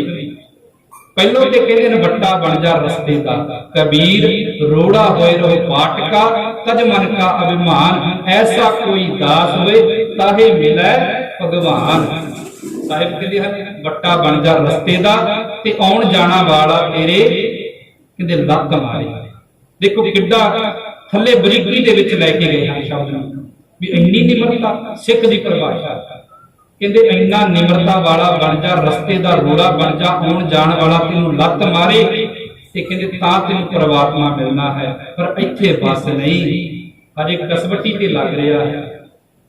ਕਹਿੰਦੇ ਕੱਲਾ ਵੱਟਾ ਨਹੀਂ ਬਣਨਾ, ਤੇ ਜਦੋਂ ਵੱਟਾ ਬਣ ਗਿਆ ਨਾ, ਜਿਹੜਾ ਕੋਈ ਨੰਗੇ ਪੈਰ ਆ ਗਿਆ ਤੂੰ ਉਹਨੂੰ ਦੁੱਖ ਦੇਵੇਂਗਾ, ਇਸ ਕਰਕੇ ਵੱਟਾ ਨਾ ਬਣ। ਫਿਰ ਅਗਲੀ ਪੰਕਤੀ ਚ ਕਹਿੰਦੇ ਹਨ कबीर रोड़ा होए रहो बाटका, तज मन का अभिमान, ऐसा कोई दास होए ताहे मिले भगवान। रोड़ा हुआ था क्या पया, पंथी को दुख दे, ऐसा तेरा दास है ज्यों धरनी में खेहे। कहते वट्टा ना बनी मिट्टी बन गई। कहते जे कोई नंगे पैरी आया ना, उन्हें ओदे लत दे नाल तेरा ये शरीर टकरा गया, कहते उस पंथी नूं तू दुख लवेगा। ये सिख दी परिभाषा है। कहते तू इस करके मिट्टी बन जा। ते साहिब कहते इत्थे बस नहीं, कसवटी फिर लगन लगी, कसवटी फिर लगन लगी है। कहते ने पहलों कहते रोड़ा बन जा, रोड़े ते मिट्टी बन जा। ते साहिब कहते हैं मिट्टी भी बन गया, ते कहंदा किसे दी पग नूं तू दाग लाएगा। मिट्टी बन के जो कुटेगा ना, ते किसी दे वस्त्र नूं तू दाग लाएगा। तां ते साहिब ने कहते मैं भोलावा पग दा मत मैली हो जाए, गहला ना जाने सिर भी मिट्टी खाए। साहिब कहते हैं इस वाह हो जाना है, मिट्टी हो जाना है। कबीर खेह हुई तो क्या पया, जो उठ लग गए अंग, हर जन ऐसा चाहिए जो पानी सरबंग। कहते हैं मिट्टी ना बन गई, मिट्टी बन गया ते आउण जाण वाले दे कहते हैं तू कपड़ियां नूं भी लगेगा ते पग नूं भी लगेगा, किसी दी पग नूं तू दाग लाएगा। इस करके होर नीवा हो जा, मिट्टी ना बनी मिट्टी उड़दी है, कहते तू पानी बन गया। सिख दी परिभाषा दस रहे हैं इन्ना नमाना। ते कहते ने पानी का भी सुभाव हुंदा है, वो तत्ता भी हुंदा है, ठंडा भी हुंदा है। इस करके कहते बनना तो पानी नहीं। कबीर पानी हुआ था क्या हुआ, सीरा ताता होए, हर जन ऐसा चाहिए जैसा हर ही होए। कहते एहो जिहा बन जा जिहो जिहा तेरा गुरु है। पानी भी बन गया, पानी का सुभाव है, पानी ठंडा भी हुंदा है, पानी तत्ता भी हुंदा है। शरीर नूं तू दुख देवेगा, कहते एहो जिहा बन जा जिहो जिहा गुरु है। ते जे गुरु वर्गा बनना है प्यारिओ, ते गुरु दे रस्ते ते चलना, दिते हुए रस्ते ते जो गुरु ने सानू दस्सिया। गुरु दा रस्ता की है, सब तो पहला अपने जीवन नूं असीं उच्चा उठाउणा, जीवन नूं उच्चा चकना है, गुरु दी बाणी दे नाल जुड़ना है। अज तो ये नेम बनाओ। सब तो पहला टीचर माता दा दस्सिया गया है। हरेक माता अपने पल्ले दे नाल ये गल बन लवे भी अपने बच्चियां नूं सवेरे उठदियां सार जो भी उस अकाल पुरख वाहिगुरू की दी हुई बख्शी हुई दात है, मूल मंत्र है चाहे गुर मंत्र है, वो दृढ़ करवाना ही करवाना है। माता सब तो पहला टीचर है, माता सब तो वड्डी अध्यापक है, सब तो वड्डी गुरु है, सब तो वड्डी सिक्ख्या देने वाली है। ते माता ने ही विद्या का दान दे के बाबे फरीद जी नूं गुरबाणी दे वाले लाया। आप जी ने बड़ियां साखियां सुनिया। सो समा हो गया है, ਦਿੱਤਾ ਹੋਇਆ ਸਮਾਂ ਸੰਪੂਰਨ ਹੁੰਦਾ ਹੈ। ਅੰਤਰੀ ਗੱਲ ਕਹਿ ਕੇ ਆਪਾਂ ਸਮਾਪਤੀ ਵੱਲ ਤੁਰਦੇ ਹਾਂ ਕਿ ਮਾਤਾ ਦਾ ਜੀਵਨ ਬਹੁਤ ਵੱਡਾ ਹੁੰਦਾ ਹੈ। ਮਾਤਾ ਆਪਣੇ ਜੀਵਨ ਦੇ ਵਿੱਚ ਜਿੰਨੀਆਂ ਵੀ ਔਕੜਾਂ ਆਪਣੇ ਉੱਤੇ ਲੈ ਲਈਆਂ, ਪਰ ਪੁੱਤਰ ਨੂੰ ਕਦੇ ਦੁੱਖ ਨਹੀਂ ਦਿੰਦੀ, ਦੁੱਖ ਆਉਣ ਨਹੀਂ ਦਿੰਦੀ। ਇੱਕ ਛੋਟੀ ਜੀ ਸਾਖੀ ਹੈ, ਆਪ ਜੀ ਦੇ ਸਾਹਮਣੇ ਰੱਖ ਕੇ ਸਮਾਪਤੀ ਕਰਾਂਗੇ। ਸੋ ਮਾਤਾ ਦਾ ਜੀਵਨ ਉੱਚਾ ਕਿਉਂ ਹੁੰਦਾ ਹੈ, माता बंदगी दे नाल किस तरह अपने बच्चे नूं जोड़दी है। जो समाज दे विच बच्चा जाके करदा है वो पहलों घरों सिखदा है। एक दिन एक जिमीदार वीर खेत दे विच काम कर रहा है ते माता देख रही है। ਹੁਣ ਦੁਪਹਿਰ ਦਾ ਸਮਾਂ ਹੋ ਗਿਆ, ਮਾਤਾ ਨੇ ਇੱਕ ਵਾਰ ਆਖਿਆ, ਦੋ ਵਾਰ ਆਖਿਆ ਵੀ ਪੁੱਤਰ ਸਮਾਂ ਬਹੁਤ ਹੋ ਗਿਆ, ਦੁਪਹਿਰ ਹੋ ਗਈ ਹੈ, ਆਰਾਮ ਕਰ ਲੈ। ਪੁੱਤਰ ਆਰਾਮ ਕਰ ਲੈ, ਪਰ ਪੁੱਤਰ ਨੂੰ ਕੰਮ ਦਾ ਲਾਲਚ ਹੈ, ਪੁੱਤਰ ਕੰਮ ਕਰ ਰਿਹਾ ਹੈ। ਜਦੋਂ ਵਾਰ-ਵਾਰ ਕਹਿਣ ਤੇ ਵੀ, ਮਾਤਾ ਦੇ ਕਹਿਣ ਤੇ ਪੁੱਤਰ ਨਾ ਮੰਨਿਆ ਤੇ ਮਾਤਾ ਨੇ ਇੱਕ ਯੁੱਧ ਲੜਾਈ ਹੈ। ਉਸ ਪੁੱਤਰ ਦਾ ਇੱਕ ਪੁੱਤਰ ਹੈ, ਭਾਵ ਮਾਤਾ ਦਾ ਪੋਤਰਾ ਹੈ। ਮਾਤਾ ਨੇ ਕੀ ਕੀਤਾ, ਆਪਣੇ ਪੋਤਰੇ ਨੂੰ ਚੱਕਿਆ ਹੈ ਤੇ ਉਸ ਧੁੱਪ ਤੇ ਬਿਠਾ ਦਿੱਤਾ ਹੈ। ਜਦੋਂ ਧੁੱਪ ਤੇ ਬਿਠਾਇਆ, ਨਾਲ ਦੀ ਨਾਲ ਆਪਣੀ ਮਾਤਾ ਨੂੰ ਕਹਿਣ ਲੱਗਾ, ਮਾਤਾ ਇਹ ਕੀ ਕੀਤਾ? ਕਹਿੰਦੀ ਪੁੱਤਰ ਇਹੀ ਕਰਨਾ ਪਿਆ, ਤੈਨੂੰ ਮੈਂ 3 ਵਾਰ 4 ਵਾਰ ਤੇਰੇ ਅੱਗੇ ਬੇਨਤੀਆਂ ਕੀਤੀਆਂ, ਪੁੱਤਰ ਧੁੱਪ ਹੋ ਗਈ ਹੈ, ਤੂੰ ਕੰਮ ਛੱਡ ਦੇ, ਪਰ ਤੈਨੂੰ ਸੇਕ ਨਹੀਂ ਲੱਗਾ। ਹੁਣ ਜੇ ਤੇਰੇ ਪੁੱਤਰ ਨੂੰ ਧੁੱਪ ਤੇ ਬਿਠਾਇਆ ਹੈ ਨਾ ਤੇ ਤੈਨੂੰ ਤਾਂ ਸੇਕ ਲੱਗਿਆ, ਜਿਵੇਂ ਤੈਨੂੰ ਸੇਕ ਲੱਗ ਰਿਹਾ ਉਸੇ ਤਰ੍ਹਾਂ ਮੈਨੂੰ ਸੇਕ ਲੱਗ ਰਿਹਾ ਕਿ ਮੇਰਾ ਪੁੱਤ ਧੁੱਪ ਤੇ ਕੰਮ ਕਰ ਰਿਹਾ। ਮਾਤਾ ਦਾ ਐਡਾ ਵੱਡਾ ਜਿਗਰਾ ਹੁੰਦਾ। ਮਾਤਾ ਸਭ ਕੁਝ ਬਰਦਾਸ਼ਤ ਕਰ ਸਕਦੀ ਹੈ, ਆਪਣੇ ਪੁੱਤਰ ਦੀਆਂ ਅੱਖਾਂ ਦੇ ਵਿੱਚ ਹੰਝੂ ਬਰਦਾਸ਼ਤ ਨਹੀਂ ਕਰ ਸਕਦੀ। ਤੇ ਚਾਹੇ ਪੁੱਤਰ ਲੱਖ ਮਾੜਾ ਹੋਵੇ, ਪੁੱਤਰ ਨੂੰ ਮਾਤਾ ਕਦੇ ਮੂੰਹ ਦੇ ਵਿੱਚੋਂ ਬੁਰਾ ਨਹੀਂ ਆਖਦੀ। ਗੁਰਬਾਣੀ ਵਿੱਚ ਦਰਜ ਹੈ, ਸੁਤ ਅਪਰਾਧ ਕਰਤ ਹੈ ਜੇਤੇ, ਜਨਨੀ ਚੀਤ ਨਾ ਰਾਖਸ ਤੇਤੇ। ਰਾਮਈਆ ਹਮ ਬਾਰਕ ਤੇਰਾ, ਕਾਹੇ ਨਾ ਕੰਡਸ ਅਵਗੁਣ ਮੇਰਾ। ਕਹਿੰਦੇ ਨੇ ਪੁੱਤ ਚਾਹੇ ਲੱਖ ਅਪਰਾਧ ਕਰ ਦਵੇ, ਮਾਤਾ ਫਿਰ ਵੀ ਉਸ ਅਕਾਲ ਪੁਰਖ ਵਾਹਿਗੁਰੂ ਦੇ ਅੱਗੇ ਨਮਿਤ ਬੇਨਤੀ ਹੀ ਕਰਦੀ ਹੈ ਕਿ ਇਹ ਪਰਮ ਪਿਤਾ ਪਰਮਾਤਮਾ ਮੇਰੇ ਪੁੱਤਰ ਨੂੰ ਸੋਝੀ ਆ ਜਾਵੇ। ਸੋ ਅੱਜ ਅਸੀਂ ਸਾਰੇ ਮਾਤਾ ਜਸਵੀਰ ਕੌਰ ਦੀ ਇਸ ਅੰਤਮ ਅਰਦਾਸ ਦੇ ਵਿੱਚ ਸ਼ਾਮਲ ਹੋਏ ਹਾਂ। ਸੋ ਅੰਤਮ ਅਰਦਾਸ, ਗੁਰੂ ਸਾਹਿਬ ਅੰਤਮ ਅਰਦਾਸ ਨੂੰ ਇਹੀ ਬਚਨ ਦਿੰਦੇ ਹਨ ਵੀ ਅੰਤਲੀ ਅਰਦਾਸ, ਭਾਵ ਅੱਜ ਤੋਂ ਬਾਅਦ ਸਾਰਾ ਕੁਝ ਸੰਪੂਰਨ ਹੋ ਗਿਆ। ਅਰਦਾਸਾਂ ਹੋਰ ਵੀ ਹੋਈਆਂ ਹਨ, ਪਰ ਅੱਜ ਦੀ ਅੰਤਮ ਅਰਦਾਸ ਇਹ ਹੈ ਕਿ ਅੱਜ ਸੰਗਤ ਦੇ ਵਿੱਚ ਸੰਗਤ ਨੇ ਅਰਦਾਸ ਕੀਤੀ ਹੈ।